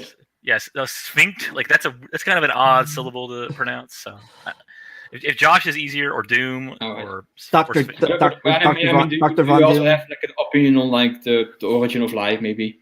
Like, yeah, it's again like oh, I know that thing from the thing. My brain like goes to there automatically. But anyways, yeah. So that's what thermal energy is. So so. I was wondering, do any of our viewers have any questions? They're wondering about. I don't think there's a lot of people watching it. I mean, I have the stream open on mine. I might be one of the ones that's watching. Yeah, if not, you just always ask questions later in the comment sections. But anyways, if you want, I think I have a photo of a thermal solar plant. If you're interested, sure, you can screen share it. Let's see here. What's up? Sharing my screen fast. Huh? Let's see. So, maybe in the meantime, I have some notes ready for like the conversation. And some things that we didn't touch is like one of the good argument in favor of like nuclear power is like, as we have discussed, how little people it kills per unit of energy produced, and like people at NASA have calculated how many people or how many lives have been saved because of nuclear power, and this is about like 2 million, at least to the point of 2013. It's probably a lot of more people by now, but still 2 million lives have been saved because of nuclear power. So, what countries use nuclear power the most? Korea and South Korea and France are the biggest grid penetrations. Scotland used to be almost either plurality or a majority until recently. They shifted away towards wind, which I mean, wind is definitely better than solar in that regard. It's slightly more reliable. It doesn't kill as many. It doesn't pollute as much, but it's still, I think, Scotland should just stuck with nuclear and expanded into tidal a little bit. And I believe I saw an engineering video where there's some advances in like basically tidal turbines that were being tested in the Netherlands, if I recall correctly. And it was kind of cool where they did so. The turbines can sometimes deter wildlife from getting near, which is I guess it's better than just disrupting but it's to not affect their breeding grounds and their feeding grounds. They spread them out in a way where it didn't affect them significantly, and then I always wondered, like, well, what about like wildlife and stuff building up on the turbines themselves? They coat them in a compound where once enough moss or whatever builds up on it, it has enough weight where it just sloughs off. So I'm really skeptical about like putting generators down underwater because the maintenance is like a nightmare. yeah, that was the one thing where I mean the capacity factor was only like 40 or 50%, but they admitted it. A lot of that was they took them because they just draw them up vertically. Sometimes at first it was with a ship, and then they had I guess some sort of mounted pole where it could be brought up because you obviously had to pull it out of the water for maintenance. But a lot of that was the reason why it was so low is because they were bringing up more often than they otherwise would under normal operation because they were prototypes and they were getting data on. Like, oh, is it actually, are the water seals working, or what have you? And I don't disagree that it may be too much, but there's another kind of hydro that I can't remember. It's not like a hydroelectric dam. It's not tidal, but it has something to do. Water mills. I mean, no, it was something done in the Netherlands, if I remember right, or maybe it was in Denmark. Oh, I think it's like they are like planning to have like pumping water on like a huge reservoir that they built, basically. I think, right? Mm-hmm. Or not? I'm not sure. My memory's failing me. I think basically functions as a giant battery. I think, perhaps. I don't know if we'll have to look it up. Denmark hydro dam project. Maybe that will put something up.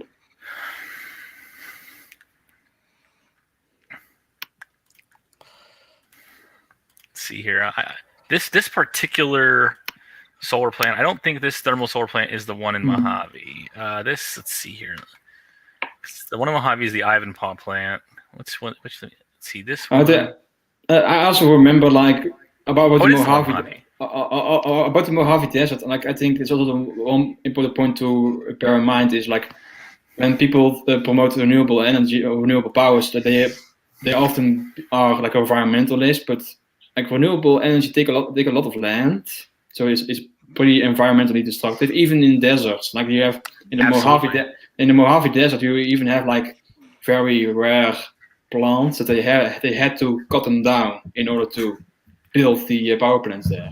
They also had to move all the tortoises. They were protected species, so they had to move them. So they just pulled them out of their burrows, and several hundred died in clearing the land because they didn't they either weren't properly handled, or they just I don't know the whole story, but but in clearing the land just for these plants in here, they had to clear up hundreds, maybe thousands of acres, and bunch of endangered species died.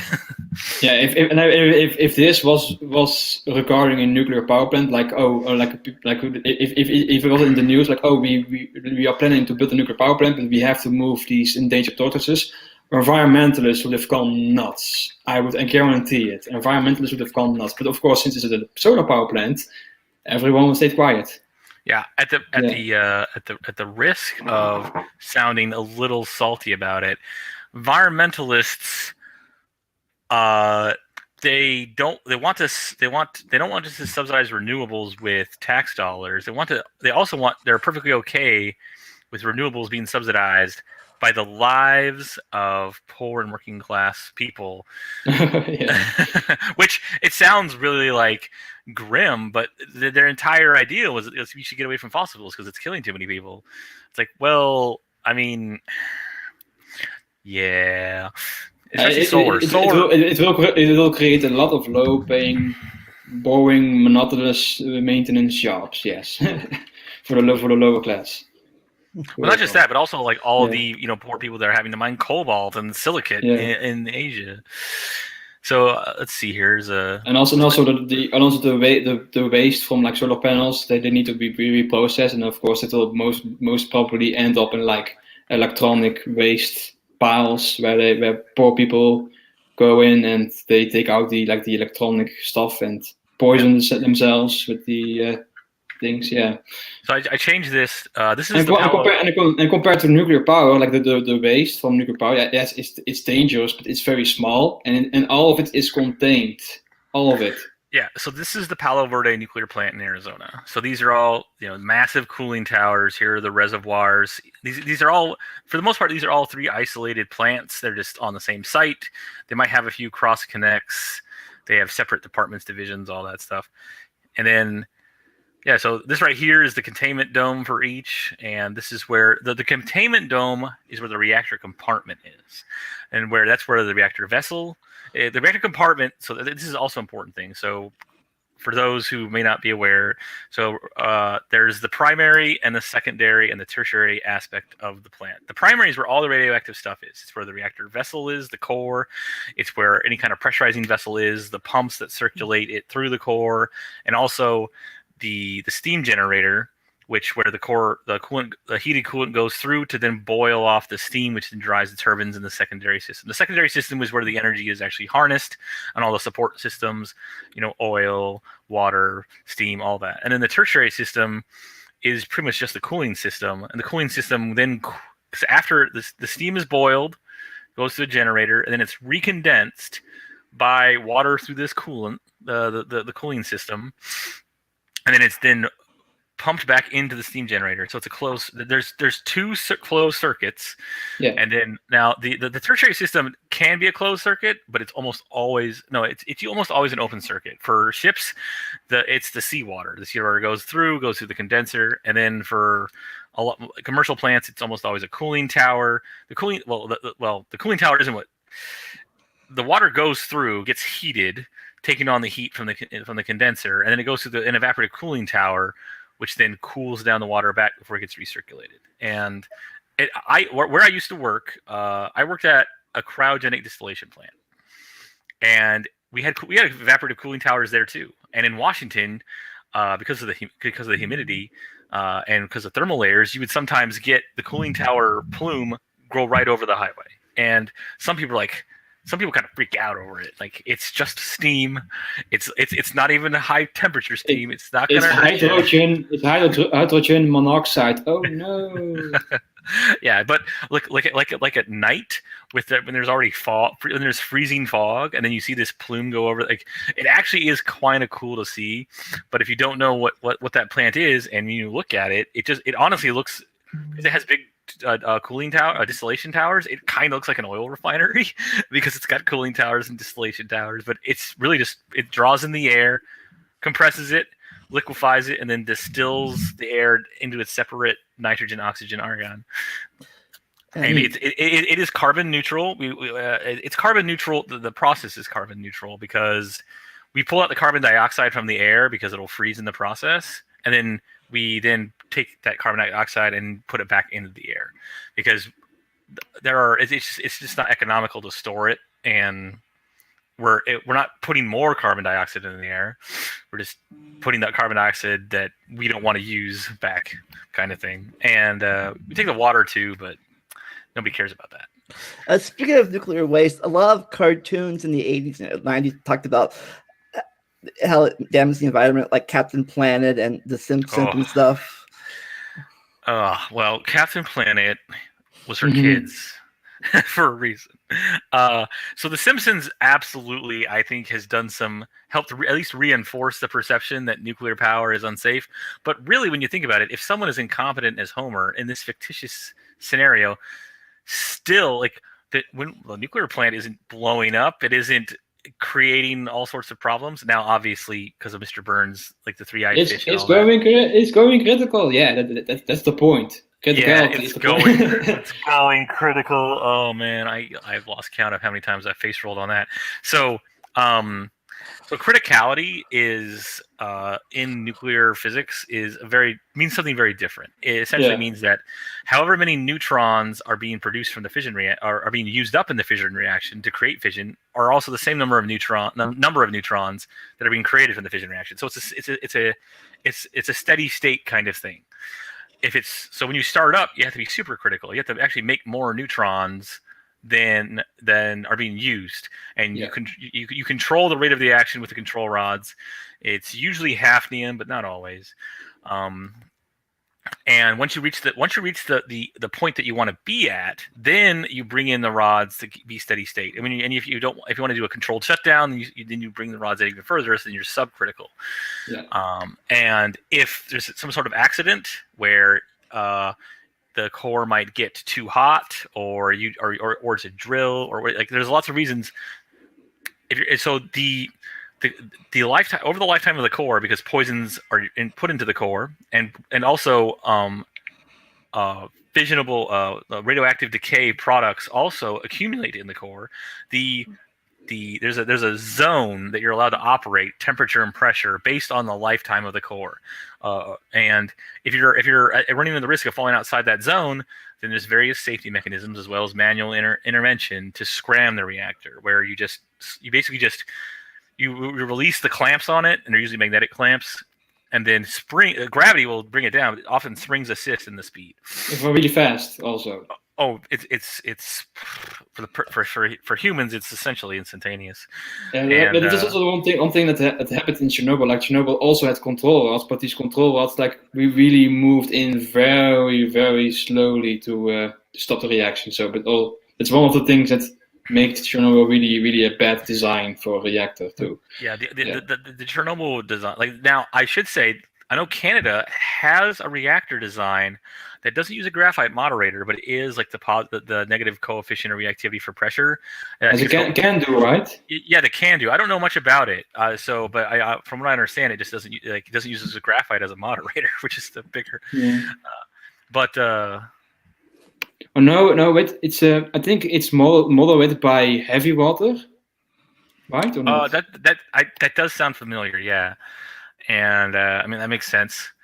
I have some notes ready. Like I've a list of different types of nuclear reactors. Some are heavy water and some are light water. Yeah. So again, I guess Kenny Hormigson has a question. I don't know what is he referring. He's a flat earther. I think you can just ignore him. Oh, okay. So is nuclear waste dangerous, or do people? Okay, so there's many different kinds of nuclear waste. So there's long-lived waste, and there's short-lived waste. And so the short-lived waste is like, they have half-life. The fission products. The fission products are the short-lived waste. Yes. Yeah. So strontium-90, cesium-137, they last 30 years or less. They're not so nothing's perfectly safe, but it's like the used fuel, like the plutonium and the uranium. Well, not the plutonium, but the higher actinides. Those last. They're radioactive for a very long time, but they're actually, let's see if is it in this? They're also less dangerous because they're almost always gamma emitters instead of, so there's three types of ionizing radiation or from radioactive decay. There's alpha, beta, and gamma, and in descending orders, those are how much energy is from it. So alpha decay is basically a helium nucleus, beta decay is an electron or a positron, and gamma is, it's a gamma ray. Gamma is the lowest; it penetrates the most, but it also is the lowest energy. It's not good for you. And this picture does not show, like, Palo Verde, like many nuclear plants, stores their waste on site. So after they'll basically put them in these large, after they keep the rods in large pools for, I think it depends on the plant and the design of the rods, but for a couple of years they have huge pools, and until once the rods are cool enough, then it still contains the highly radioactive short-lived fission products that still generate a lot of heat, so they have to be cooled in ponds for like a few decades, right? So I think it's 5 to 10 years. But so is there any way to use that waste for anything else, or is it just useless? Well, it's not that it's okay. So nuclear waste can be used in a small amount of it is used in nuclear medicine. And actually, we have like in my country, we have two nuclear plants. Like one produces electricity, and one is like a really important medical radionucleotide or nucleotide generator. So light water reactors were chosen. The reason why we use light water reactors, which produce a lot more waste And there I would argue the main reason is Admiral Rickover. Admiral Rickover was essentially the father of the nuclear navy, and he chose a light water reactor because it was much more space efficient, and like it was safer than a boiler water reactor because it's a pressurized water reactor, and it was mainly for submarines. Now, submarine space is a premium, and that's why he chose the light water reactor, the light water pressurized reactor. And so they're not very efficient. They are not the most efficient at all. So roughly 90 to 95% of the usable fuel over the core lifetime is not used in light water reactors, and that's just fuel that didn't get used. It's not. But you can still call it nuclear waste because it is radioactive and it's not being used. But that much of that fuel can be recycled into MOX fuel, which is like a combination of uranium and plutonium, although it's becoming not really economical to do so anymore. But it can also be used in fast reactors. Fast reactors are basically breeder reactors. Instead of relying on thermal neutrons, they use fast neutrons. Yeah, without the moderators, like moderators are used to slow down the neutrons to the thermal spectrum. But in fast breeder reactors, you just let the neutrons loose, basically. And for me, I'm not. Are you familiar with the integrated? Oh, you probably are, since you watch Soft Pandora's Promise, the integral fast reactor. I think I've heard of it. Yes, the integral fast. So the integral fast reactor was developed in the 80s, and it's a breeder reactor. It's a fast reactor, but it was designed with safety being numero uno. And so instead of having a coolant loop, it has a coolant pool, and the fuel is designed, like the core is designed geometrically, where the fuel has far more room to expand when heated. And the result of this is that the fuel can expand as it gets heated to the point where it can actually creates a much stronger, like we talked about the negative feedback loop for heat. It's much stronger in this one, and they actually tested it. This was in the 80s. They had a working prototype, and they designed and built a working prototype in less than 4 years, which is faster than any commercial one. And what they did was they put it through some paces. They tested it, the conditions for 3 Mile Island, which shut down just fine, because essentially what happened in 3 Mile Island was basically the core damage that occurred was because the core got exposed, and because it was no longer covered in water, and then the radioactive coolant also went into the people spaces inside the plant. No one died, but and then they also did one for Chernobyl, and then they also, which is difficult to simulate, so it's hard to capture everything that happened that made Chernobyl go wrong. But then there's one. Are you telling me it's difficult for Chernobyl to happen again? Like that's the point. I have long argued that the conditions for Chernobyl didn't exist in Western reactors back then, and they certainly don't exist now. It just can't happen. It's ridiculous. Like when people say like, "Oh, we don't want another Chernobyl. Please stop." Like Chernobyl is really a very rare event. It's unlikely to happen again. Now you could say I don't want another Fukushima, but so they also did they actually did a test called all station blackout, which is what happened at Fukushima. Now they didn't say we're going to predict. They obviously didn't predict what happened at Fukushima, but all station blackout is where you lose all utility power. You lose all power from your steam generators. Your diesels don't start. Any batteries you have zero power to pump coolant through any of your heat exchangers. So and they did that. They all station blackout, and then they also disabled any kind of manual interventions and disabled all of the safeties, like for scrams and stuff like that. So this is the worst case scenario. Nothing can save you, right? And they just saw the temperature go up and up and up, and then it reached an inflection point and shut itself down. And safety. Yeah, so it cannot melt down. It was designed that way. And there's also liquid salt reactors that can't melt down because it's already molten. Yeah, but molten salt lifter. Yeah, lifters are like I often dream about lifters. No, but but the other thing that they did was they also maybe from that I have a question. Maybe there's also because of the integrated aspect of it. It's integrated in that they reprocess the fuel on site with electrorefining. So over the lifetime of a particular core, it produces no long-lived waste. Because it's partially because it's a breeder reactor and partially because it reproduces the fuel, and also because now you don't have to redistribute the fuel for processing elsewhere. It mitigates the effect of potential for proliferation, like if something gets stolen or anything. This, in my opinion, answered the three primary political concerns of over nuclear power, and environmentalists still opposed it. The program was near its completion, and Bill Clinton killed it in '93. On recommendation from his energy secretary, who was an ex-fossil fuel lobbyist.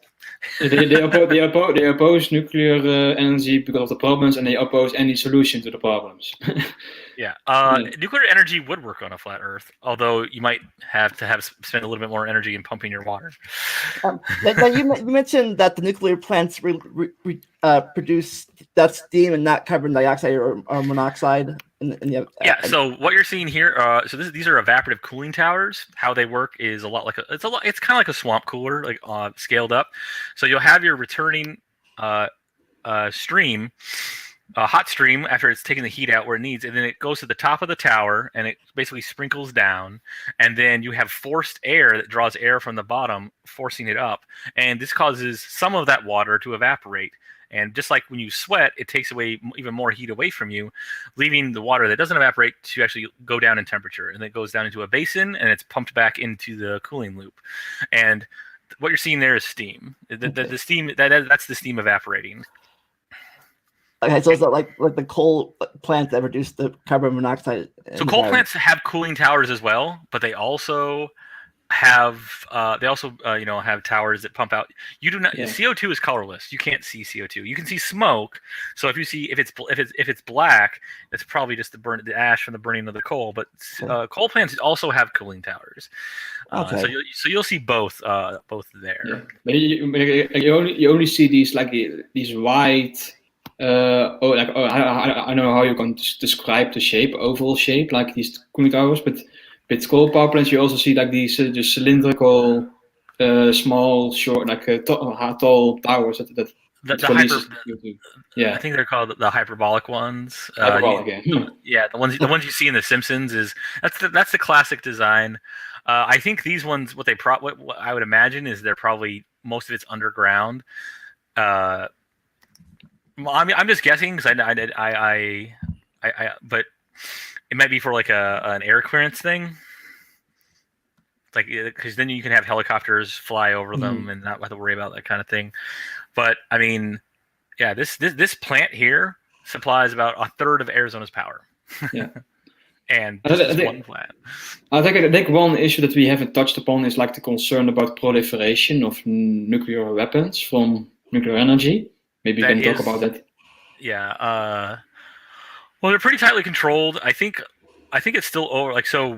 Nuclear weapon, dirty bombs might be an issue, but pretty much nobody has, except for governments, have the capital to refine fuel to the point where they can create a nuclear, like an atom bomb. You can create dirty bombs, but thorium is like, if we can get lifters to work, can't melt down. Thorium isn't even fissionable. It's you actually have to basically convert it to a fissile material in the process, which, I mean, unless you're going to take over the plant and then I think the scenarios that environmentalists like to spin to there's a terrorist who can infiltrate a nuclear power plant and steal the fuel rods, like a Mission Impossible scenario maybe. So nuclear plants have their own security on site, and they often have their own firefighting on site. The reactor compartments are basically in lead. Reactor compartment is like everything. It's like, I can't speak for every plant, but it's like a foot or two thick lead that just surrounds it. So it's just massive door with all sorts of locks. Unless you're going to be somehow cutting into the reactor compartment, Mission Impossible style, which good luck with that. No, the bigger. I think a bigger concern than that would be sabotage. Sabotage would be a bigger concern than trying to steal nuclear fuel. If it's going to be stolen, it's going to be stolen in transport. It's not going to be stolen from the plant. Aren't containment buildings like built to withstand like a plane impact? Even like that's how strong they are. That's what I've read. I can't speak for everyone, but the certainly. The newer ones have, and I believe the older ones have been upgraded to meet that standard. They are. You're not gonna sabotage would come from inside. Yeah. I mean, I guess no. I don't think even bombing it. Yeah. But I've also I've seen on a professional website, like I'm thinking it's a governmental website about it concerning about nuclear power. Like it also has a page on dirty bombs, and it notes that dirty bombs aren't particularly more dangerous than normal bombs. Although the only difference is that people would panic a lot more from dirty bombs. That's a significant difference. I believe. I mean, you're definitely going to get. You're basically, expelling a lot of radioactive material. But yeah. Also, they do know that it's very difficult. Even with the bomb, it's difficult to spread out solid waste from nuclear power plant, so it will be still maintained in a very small area. Still, that is the thing that's often overlooked, is that nuclear waste is almost all solid, which is easier. It's easier to control. You can't have a spill from a solid, and if a dump truck falls over or whatever, it's easier to pick up as well. It doesn't immerse itself with other fluids, and gases are the hardest. That's the Simpsons showing the glowing green liquid. Nope, it's solid, yeah. It's not even glowing, I think, right? It's not glowing. If you go to uranium mines, there are if you shine a black light on uranium, it's a little phosphorescent, but it's not glowing like it is in the cartoons. No. It can't be used as a light source. But the other thing about nuclear waste is that yes, nuclear waste we produce in our current. With all these light water reactors, we produce more waste than we would need to. But in 70 years, roughly, of all the hundreds of nuclear plants operating at any one time in the U.S., all of this unused fuel that will last millions of years can fit inside of a football field if stacked 3 meters high. It's a very small amount of waste that's very easy to control, and and what's nice is that it's radioactive. Okay, well yeah, but we have shielding, so yeah. Also about the point about your fast breeder reactor that can use nuclear waste as more fuel. So basically, we have a huge fuel repository which can last for I don't know how long we can last on just the waste that we already have. That actually is not only for our waste, but also we some statistics indicate that increased nuclear energy proliferation leads to more dismantling of existing nuclear weapon stockpiles to use as fuel, because it's already refined. Why would we bother refining more nuclear fuel? So let's just take what we have here. And it is also one of my main points against the nuclear weapon argument. One of the main things it addresses that has addressed the nuclear arsenal is using it as fuel for nuclear power. The only thing we can solve it is either by burying it deep underground, maybe, or keeping it forever in a storage, and maybe we'll use it someday, or we can just get rid of it forever by burning it up in a power plant. That's the most sensible solution to the arsenal of weapons we have. Yeah, I think we have a question or something from your neighbor to the south. What's the question? It says here in Belgium is plant. Yeah. I guess it's more of a comment, but I would agree that it's a bad idea. Yeah. If you, it's one thing to say no more expansion of nuclear. If you're for shutting down nuclear plants that aren't leaking, shutting down the 3 Mile Island was recently shut down, and the 2 plant was shut down a while ago, and that should have. But if you have a perfectly fine operating nuclear plant, like the one in Diablo Canyon in California, where California would just refuse to renew the license, that's just a horrible idea. It's efficient, it's clean, it's already been built, and the same thing in Vermont. Bernie Sanders helped spearhead the shutting down. I can't remember the name of the plant, and I remember many years ago, Bernie Sanders, when he was on the, maybe he's still on it, when he was on the energy committee, he said 99.99% safe is not safe enough. It's like, that means that no energy safe is safe enough. Like that's like if any risk assessment guy like lost his goddamn mind over that statement. I think it's like people lose their minds over nuclear power. Like I've had a conversation on like in the comment section about one thing, and I say like you seem to have like a zero risk bias. Like you, and I think it's a bad idea. You need to look at it more like a rational risk assessment or risk based assessment. But then he comes back with yeah, you're sure I have a zero risk bias against nuclear. That's how it's supposed to work. Like, no, it's not how it's supposed to work. Is that like saying Lysol kills 97% bacteria, so don't use it? Well, it's more. It's really more that people. It's the Nirvana. It's the Nirvana. I can't talk. Nirvana fallacy, where they like. So they want. People are interested in unicorn versions of their preferences, and then they don't even hold. Then they hold the competing alternatives to the standard of this fictitious version of it, and because frankly that's just easier. Like they've come to the conclusion this is a satisfying conclusion. They like this, they're convinced, and then they kind of rationalize not having to look further into it or not having to change their mind because it's difficult for people to admit they're wrong. It's also in general people tend to favor expediency. They have their own personal and professional lives they worry about more. They don't want to think too hard about stuff. And politicians exploit that. Yeah. It's also about Bernie Sanders, if I were American, I would have supported him because I more or less align with this political.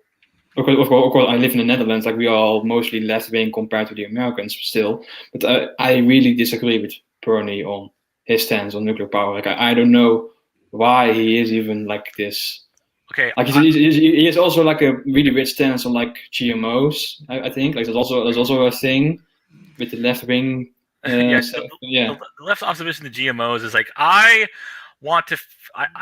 feel icky about having to read labels, and I'm okay with poor people starving. Yeah. to do that. That's really what it boils down to me. For me, I've recently seen like a very funny meme. Like there's a couple going in a grocery store and they take out something and there's a huge number of labels like gluten free, natural, all homemade, all healthy and so and after reading like 20 labels all over this thing and they ask, oh, is it organic? And they don't see it organic, and they just drop it. Like, nope. I saw another joke about GMOs, and it had a picture of pigs and cows and corn and stuff, and it said everything we eat GMOs, genetically modified. Because it just depends on the manner of genetic modification. But maybe that's how we could improve the perception of nuclear power. We can call it gluten free and organic. Yeah. I remember when I would see in restaurants. It's made by stars. Exploding. It's natural. Yeah. Like so. That's the thing that I really this common little chestnut. Like, we have the sun. It's sending all this energy. Let's just cut out the middleman. Like, look, all energy on Earth comes from either a nuclear reaction or gravity. Tidal heating or tides or and it's not just although even hydropower still comes from the sun because you evaporate water and then it comes down in the reservoir still.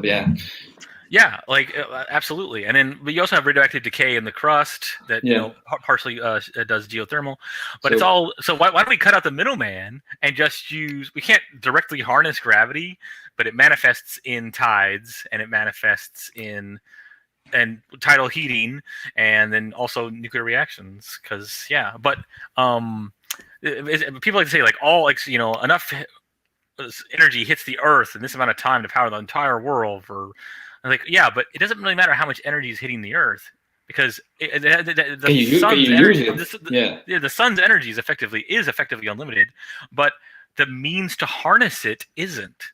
And so now it's immediately a question of trade-offs, raw materials, land, where you can use it. Like there is one of the nice things about fossil fuels as well as nuclear is that your fuel source, you can mine it in one place, ship it off, and use it where it needs to be used. You can't ship sunlight. You can't ship wind. You got to build where it is, and no one's building wind turbines. The only way you can ship is like via like high voltage lines, but then you will also decrease its efficiency because you will lose some of its power during the transmission. And also, solar produces DC, which has to be inverted. Also, another advantage of thermal solar I forgot to mention: thermal solar can produce AC, so you don't have inversion losses. But yeah, photovoltaics produce DC, which is great to charge. It's great for charging batteries, but you'll either be inverting it into the grid directly or inverting it after the battery. So also battery storage also loses some of its efficiency because you cannot store 100% of the energy in batteries, right? So also extracting the energy back from batteries will also lose some of its energy too. So it's like a renewable, 100% renewable grid on like batteries. It's like a Rube Goldberg electricity grid. Yeah, why are we adding all these extra steps? But did you all have a solar power calculator in school? Yeah, I mean that kind of gets back to Dapper stuff for localized stuff to supplement something, because those batteries, those solar power calculators often had a battery as well. It wasn't just like it only works when there's light.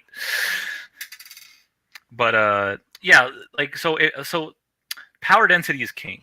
It's why nuclear is so effective. It's not just effective in efficiency, but it's also effective in its use of resources, including the human cost. Power density is. But one thing that really gets to me is people are like, we're just gonna make everything 100% renewable. Like, you are not going to have, at least for any time soon, maritime shipping or air travel be powered by batteries. It takes up way too much space. It takes up way too much weight. You're gonna need either a nuclear powered ship, and there are like prototype nuclear kind of like unconventional nuclear reactors, kind of like what are used in satellites to power planes. But likely you'll need hydrogen. Yeah, hydrogen and nuclear, because unlike personal transport and unlike being connected to the grid, like rail systems, volume and weight are much more critical factors there, and batteries just can't cut it unless you're. And even going with Tesla's new semi truck, but they didn't disclose the weight of it empty because you need. It's speculated that the battery is going to be a couple thousand pounds. Wow. and it's important to remember that, at least in the US, and I'm assuming there's something similar in the Netherlands, there are DOT weight restrictions for any kind of transport, and with a standard 3-axle tractor trailer, it's 80,000 pounds. So, and if it's every amount of weight you add that isn't cargo is money you're losing, and also potentially more trips. Yeah. So I suspect that air travel will be the last technology to be decarbonized because like liquid fuel from fossil fuels is really the best thing you can have for a plane, to power a plane, right? So or you need like a very efficient way to generate or to make synthetic fuel from natural renewable resources. Well, even if we got, another reason why batteries are not long for air travel is, let's say even if we got power density of lithium-ion batteries to be comparable to jet fuel, most of the jet fuel is stored in the wings. Wings need to be flexible. You can't put solid batteries in there, which because they have to be tear resistant. They also have to be able to flex, and so so you're going to give up cargo space, and it's. So speaking of driving cars, can nuclear power be used to power cars? Or is it always going to be fossil fuels or batteries like Tesla? You can have small scale, so satellites. They basically are powered by radioactive decay batteries, and it's like TRGs, right? TRGs is called. Yeah, and so that's a possibility. I don't think it's a good use of the resources. It also would make proliferation like a huge, we just got all these hundreds of thousands or hundreds of millions of cars all with nuclear fuel in them. Also, you can also make the argument that everyone has liquid propane in their car or like liquid fuel in the car, and they can use it to make Molotovs, basically. It's also maybe. you can also use that argument. I'm interested more. So hydrogen is the most power dense by mass of all the fuels after other than uranium, which isn't really. It's not a fuel you burn, but of the combustible fuels, hydrogen is the most power dense. The problem is of the health hazards. Either it's flammable or it has to be stored in a cryogenic state, which creates problems too. Yeah. But also, so it's very very difficult to store it. Also, it's not liquid in its natural, or it's most like in our atmospheric pressure. Yeah. Yeah, I mean, so we had a hydrogen storage tank. We're on at the cryogenic distillation plant because we had to use hydrogen. We combusted hydrogen to free the last few traces amount of oxygen from our argon stream because the boiling point of oxygen and argon are actually very similar. So distillation is usually not enough unless you have a much more extensive distillation column, which isn't always worth it, depending on the scale of your production. And so that's what we. So we had a hydrogen storage tank, and we get regular deliveries, and it's a double walled tank because. But it has to have a vent on it. Like the hydrogen will just be venting off constantly. So, there have been there's exploration. There's two obstacles that hydrogen needs to meet. One is the primary way by which we produce industrial hydrogen is steam reformation of methane, which does produce CO2. Mm-hmm. And you basically produce, if I remember correctly, you produce 1 mole of CO2 for every 3 moles of hydrogen, of diatomic hydrogen, so it isn't terribly polluting. But combusting hydrogen produces no CO2, so it just produces water. But there are advances in electrolyzers. If electrolyzers can become efficient enough, where we can just vaporize water, or not vaporize water, but we can separate hydrogen and oxygen in an energy efficient way with mostly clean energy, that can be the hydrogen storage. But then the other issue is the hazards. So there's advances in if hydrogen cells, which suspends it in platinum or palladium, but those are rare earths. So they're not rare earths, but the supply of them is not great. Where I don't think you could really scale it to automobiles or anything. But there's also trying to jelly it, kind of like napalm, where it's less volatile, so it can burn, but it doesn't just spontaneously ignite like it can. If I were to imagine an ideal future, it's where everybody just uses electric rails, which goes through everywhere. Basically everyone rides a train. Nobody uses a car anymore because cars will be obsolete. Right, but of course, there's a very different future, very, very distant, that I don't think I will be able to see in my lifetime. I think for personal transport that would work. You would still need trucks for deliveries and stuff like that. Maybe not necessarily, because you could have drone deliveries. Maybe you're gonna have freight level drones. I don't know. Yeah, a drone carrying an ISO container. That reminds me of a video I saw somebody said one time. They the difference between Europe and America and other countries is they said in Europe the car was built around the city, and in America the city was built around the car. Well, I don't know how accurate the first statement is, but the second one is absolutely accurate. Urban sprawl is a big thing, that because we have so much more space per person that Europe does, and I mean that also is one of the main reasons why it's difficult to integrate public transportation in U.S. cities, because they're just more spread out. Yeah, an American integrated rail system, like the one that Europe has, or at least my country also has, with trains you can get anywhere in the Netherlands. But in America it would be very difficult to do. I remember when I was looking at colleges on the East Coast, I looked in Baltimore, and then I was like, I'm gonna go check out schools in Boston. I just took the train, and it took so long, and it was like I could have just driven or flown for about the same price. Also, the car is also faster here in the Netherlands, although train is maybe more reliable because you have traffic with cars. So yeah, that's true. That's very true. And I mean, it's easier to add cars to a train when there's rush hour than it is to add lanes to a road. Mm-hmm. No, I don't have any personal opposition to public transportation. It's just that the U.S. is much more spread out, so it's a bit more costly. But also, local governments are always helping, there's corruption. Like the thing in California is a complete boondoggle. They're supposed to have high-speed rail from LA to San Francisco. Now they scaled it back from like Monset to Bakersfield, and it's 10 years later, and it's not even close to complete. And it's just, I don't trust it to be properly implemented in the U.S. There's not that it couldn't be properly implemented.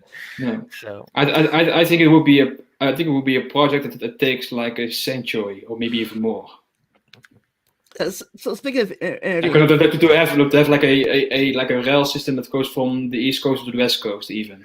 Yeah, I've seen like the ones where there's a big one that goes along the West Coast, along the East Coast, and then like basically along the Gulf Coast, and then from I think LA to New York, one that kind of loops around the Great Lakes. So you're essentially connecting Detroit, Chicago, Boston, New York kind of thing. I've seen those, and I think one also might go down kind of like along the Mississippi, connecting Chicago to Houston. Yeah, I think most of the trains I see now, at least in my area, are more cargo trains than passenger trains now. Well, because that's all about the ISO container. The ISO container is one of the best inventions in the 20th century. Like it might rival the transmitter, because it greatly reduced the cost of transport and trade, and you can take it from the cargo ship to the train to the semi and deliver it right to the guy, and you don't and you just track what's in what, and ISO containers are awesome. But personally, like trains are just too slow, and I think that's what it is. Like Americans are just like, well, my train ticket from Baltimore to Boston was like I think $150 or something. I was like, I could have probably flown that. So, but I did it because I was like, I'm not really in a hurry, and I've never been on it. I've never taken a cross-state train ride. This might be like a charming thing, and it was all right. But I mean, so why is it? I won't say more popular, but more used, like in Japan or China or Europe. One, they're very more popular. This is what I think. The population density is a big reason, and they got into it early. So people are, they're accustomed to it. They have efficient systems. They're on time. They're so more likely to be on time that some of the train companies in Japan, where if there is a delay, they will give you an officiated a notarized note from the company to explain why you were late to work. Like it's just a well-developed and well-established thing. Whereas in the U.S., we know, like, ever since the automobile became prominent in the 50s, when almost everybody could afford one, urban sprawl happened, and now we're just kind of in this hole, as it were, where you just don't want it. It's difficult to transition away. But people are increasingly moving into cities. Not just like the cities are growing faster than the rural areas, but people are increasingly moving into the cities and the metropolitan areas. So I think there's definitely potential there. Yeah, the county where I live in has like a big exclusive bus network of buses everywhere. Buses are cool. Buses. The problem with buses is that they can interfere with traffic. Like you don't want to. What I think would really help traffic is Americans need to embrace the roundabout. And to a lesser extent, the double diamond interchange. They're building a few of them down in the south. The U-Bahn. The U-Bahn? I'm not familiar. It was a different thing, maybe. What is the U-Bahn? I'm not. I think it's the German word for roundabout. If I'm not mistaken. Oh, okay. Okay, because roundabouts are great. I love roundabouts, and I mean, so they help with traffic flow. They reduce accidents, and when accidents do happen, they're less severe because they're not head-ons or T-bones. They're glancing blows. They're at lower speeds, or they're either glancing blows or rear ends, but they're at lower speeds. And the part of the problem is that nobody some Americans just aren't used to it, so they get confused by it. But also, local politicians don't want to have to pay to upgrade. Like, stop sign will work. That sounds like a joke. Americans are not used to this complicated things. It's like an insult, almost. Oh, feel free to insult Americans. Yeah, Americans are they want all sorts of things from their political systems, but they refuse to engage with them. So then they wonder why all this corruption happens. Yeah, it's a big mess, and I mean, yeah. I've heard about roundabouts. The diamond things are so the double diamond interchange addresses a different issue. So one of the bigger issues, especially during rush hour, is that on ramps and off ramps get crowded at where you get off the highway and then you're waiting at the light to turn left or right or whatever, but you're waiting. And so during rush hour, that traffic actually builds up into the interstate, and rush hour also builds up on the off ramp as well. So the idea is to get more throughput at those interchanges. And what the double diamond interchange does is that when you get towards, if you're on the overpass part, you actually switch lanes or switch the side. So the right, let's say northbound versus southbound, you're going northbound. The northbound lane, you'll go through an intersection prior to the overpass, and now the northbound lane is on the left side. So if you're going to turn left to get on the highway going west, you don't have to wait for cross traffic from southbound. So it reduces collisions there, and combine that with spill lanes are a thing everywhere, and so it mainly reduces collisions. It doesn't have it has a small impact also on throughput, but by reducing collisions and collisions obviously slow things down too, and people who are wary of collisions, they're going to be more conservative in when they choose to turn as well, or when they choose to merge. So double diamond interchanges are pretty new to the U.S. There's some other kooky ones I've seen that are almost like a kaleidoscope kind of weird interchange to the highway that theoretically is 2-3 times better, but it's just like that. Looks like an engineering nightmare, and probably very confusing if you're a tourist. We have lots of intersections on the highways in my country, which we call, like, if you literally translate it, we call it the knot point. Like they are almost like knots in like a shoe ties. Knot points. We call them cloverleafs here, but yeah. They kind of look like clovers, yes. They kind of look like clovers. Yeah, and the problem with cloverleafs, the problem with cloverleafs is that like you come around to merge on to the highway, and there's a very small window to merge, and in that same window, there are the traffic with which you'll be merging. Some of them want to get off, and if you don't get onto the highway enough, you're going to go back onto the off ramp. The on ramp and the off ramp are basically connected in the same road. You have that very small window. Like so the offgoing or the oncoming traffic. During rush hour, this creates a huge bottleneck, and it's just awful. And so roundabouts at normal intersections, and then double diamond interchanges at the overpasses. The key problem is throughput, and people are and that would help reduce pollution too. Yeah, they said less rush hour, or not less rush hour traffic, but less slow traffic where you're just sitting bumper to bumper, idling in lane and burning gas. Yeah, the guy mentioning the roundabouts thing said it would reduce. They don't use traffic lights; they use roundabouts.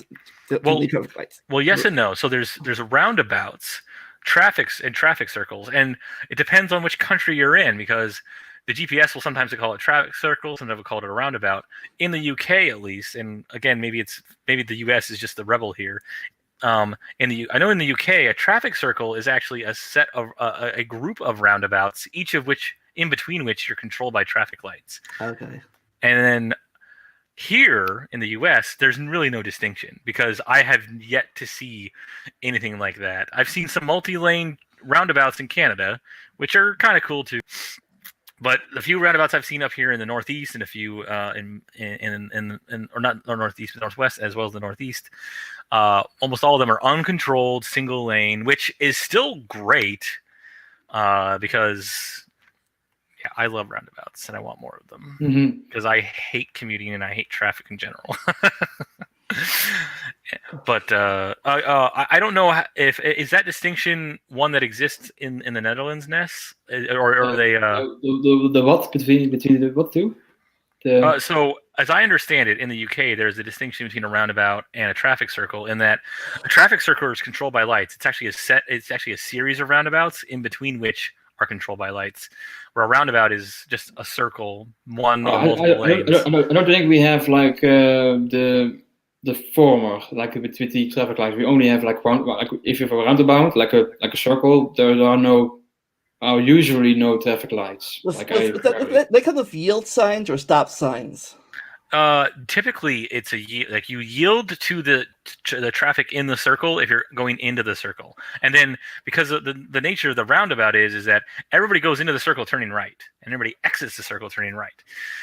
So that way you've eliminated except in the UK. Oh, right. Yeah. Okay, that's true. So everybody enters the circle turning in the same direction, and everybody exits the circle turning in the same direction. Whichever direction that your traffic tends to flow. But yeah, so that cuts down on collisions. It cuts down on any kind of, I don't know where they're going. I hope they're signaling, like, because if you're waiting for someone to turn left, but maybe they're going to turn left, they're not going to signal, or you got to wait for the light because you're that kind of stuff. Like especially like America is sometimes you can turn right on red, sometimes you can't. Yeah, I actually, man.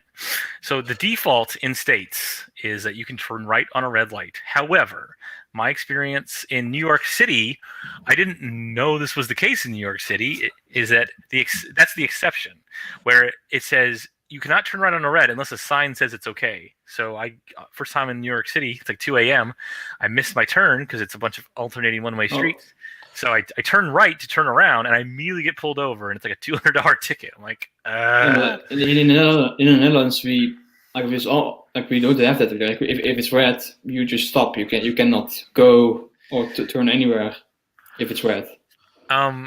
You have, I guess you have something in between red and green. Yellow. Yes. Yeah. So orange, maybe a bit of an orange. I think so. The section where I live is you can turn red on you can turn red. You can turn right on red unless somebody's crossing the crosswalk. That is kind of debatable because it's important to remember that pedestrians you're required to yield the right of way to pedestrians, but you don't have to wait for them to. I don't think you have to technically legally wait for them to clear the entire crosswalk. And like if the pedestrian just goes out, like if they don't have the, like, it's okay to walk kind of thing. But that's a little murkier. But in Washington State loves its arrow lights. We have red arrow lights as well as left arrow lights. We have blinking yellow arrow lights, and essentially is you can't. We have those all over. Sometimes you go into a lane specifically for one direction. If you wanted to turn right, you go into this lane, and if you want to go straight, you want to go on this lane, and you want to go left. Oh yeah. We have turn only. We have turn only lanes, but I mean, in let's say you're at an intersection where you could turn straight or right. Some of them are red arrow lights. Now, usually a red arrow light is kind of weird in that it's like a stoplight, but you're coming off the highway or somewhere and you're merging onto another street, and your only option is to turn right, but you still have to yield the traffic. So they want you to come to a complete stop. They don't want like a yellow light for you to just burst through, because I guess yield signs or a yellow light, it's too many accidents, because when there's a yield sign, people are less likely to look. That's very interesting. Although I do have to go almost soon, because it's like really late here now. Wrap this up soon. But before we go, I just want to say one thing about dark lights. When I was learning how to drive back in the late '90s, there's this one intersection that really drove me crazy, because it was one of those intersections that had only one light. It was like two sides were yellow, the other sides were red, and so I'm kind of partly colorblind. I can never tell which one was which. So I'm like, that the red light or the yellow light? Because instead of going up and down like three lights, you can tell the top one, bottom, and middle one. only one. I'm like, God, is this the yellow one or the red one? I can't fucking tell. You haven't lived until you had a ground level highway on the street that you're going. You cross the highway, so you cross the right side of the highway going, and then there's a second stop in between the highway, and then you turn left or go straight to go on. So many accidents. Those are controlled intersections now. Highway 58, and 14. So you guys have anything you want to advertise at your channel before we go? I don't really have a channel, so yeah. I have a channel, not much, but I do have one video. As I mentioned before, I do have one video where I express my opinion about nuclear power. So if you're interested, you can check it out. Cool. Yeah. Just Google my name. It's very unique, so you'll probably find my channel. Yeah. By the way. Hey, link me that video in the description. I'll put in the description. I will do. There's one thing I want to mention. Like I have some notes, but there was one thing I want to mention. One fun fact. There was one time when Greenpeace made a pamphlet, but they accidentally put out an early draft. And in the early draft that they put out accidentally, it says, and I quote, "In the 20 years since the Chernobyl tragedy, the world's worst nuclear accident, there have been nearly fill in alarmist and Armageddonist factoid here." What? That's amazing. Yeah. If you look it up, that sounds like it was made by fossil fuel companies and fed to them. Yeah. No, it came really from them. They explained it like somebody was making a joke and they sent it to one person and the one person didn't look at it closely enough, so they sent it out basically. So it's really weird. That warms my heart. Yeah. I will put in the link in the chat for my video. Give me a minute. Yeah, I'd be happy to talk about this, or I've or something else. Like I'm kind of a stats nerd on a couple topics. Like I'm an econ nerd. Yeah. I like to talk about healthcare systems. Like I don't know the whole nature of your channel, what you do and don't want to discuss. I've done anything from this political, Dr. Seuss, Kingdom Hearts. Okay. I've gone everywhere on the spectrum. Video games, Danganronpa, visual novels. I've done it all. So let's talk about the legacy of Mega Man. Yeah. We'll get to that next time. Or Metal Gear Solid, yeah. Yeah. Anyways, yeah. So anytime you have a topic to talk about, you're always invited on the channel. Yeah, this was a lot of fun. I was kind of hoping to hear from that guy who I guess was like a pro oil guy. I wanted to see what he had to say, but I guess he couldn't make it. All right. Well, so you have any closing statements that you want to? Any closing statements? You should not be afraid of nuclear. It's not gonna kill you. It's safer than you think, and yeah, if you're for renewables, just don't be for solar. Like it's. If anything else, just don't be for solar. And don't be for biomass. Yeah, biomass is the worst in my opinion. Or at least some form of it, like biofuels. Like if you use waste to make alcohol and supplement some alcohol in your gasoline, maybe. But like if you use wood for in power plants, no, that's not a good idea. Yeah, maybe in the future we can do a part 2 and Ness actually use his notes. Mm-hmm.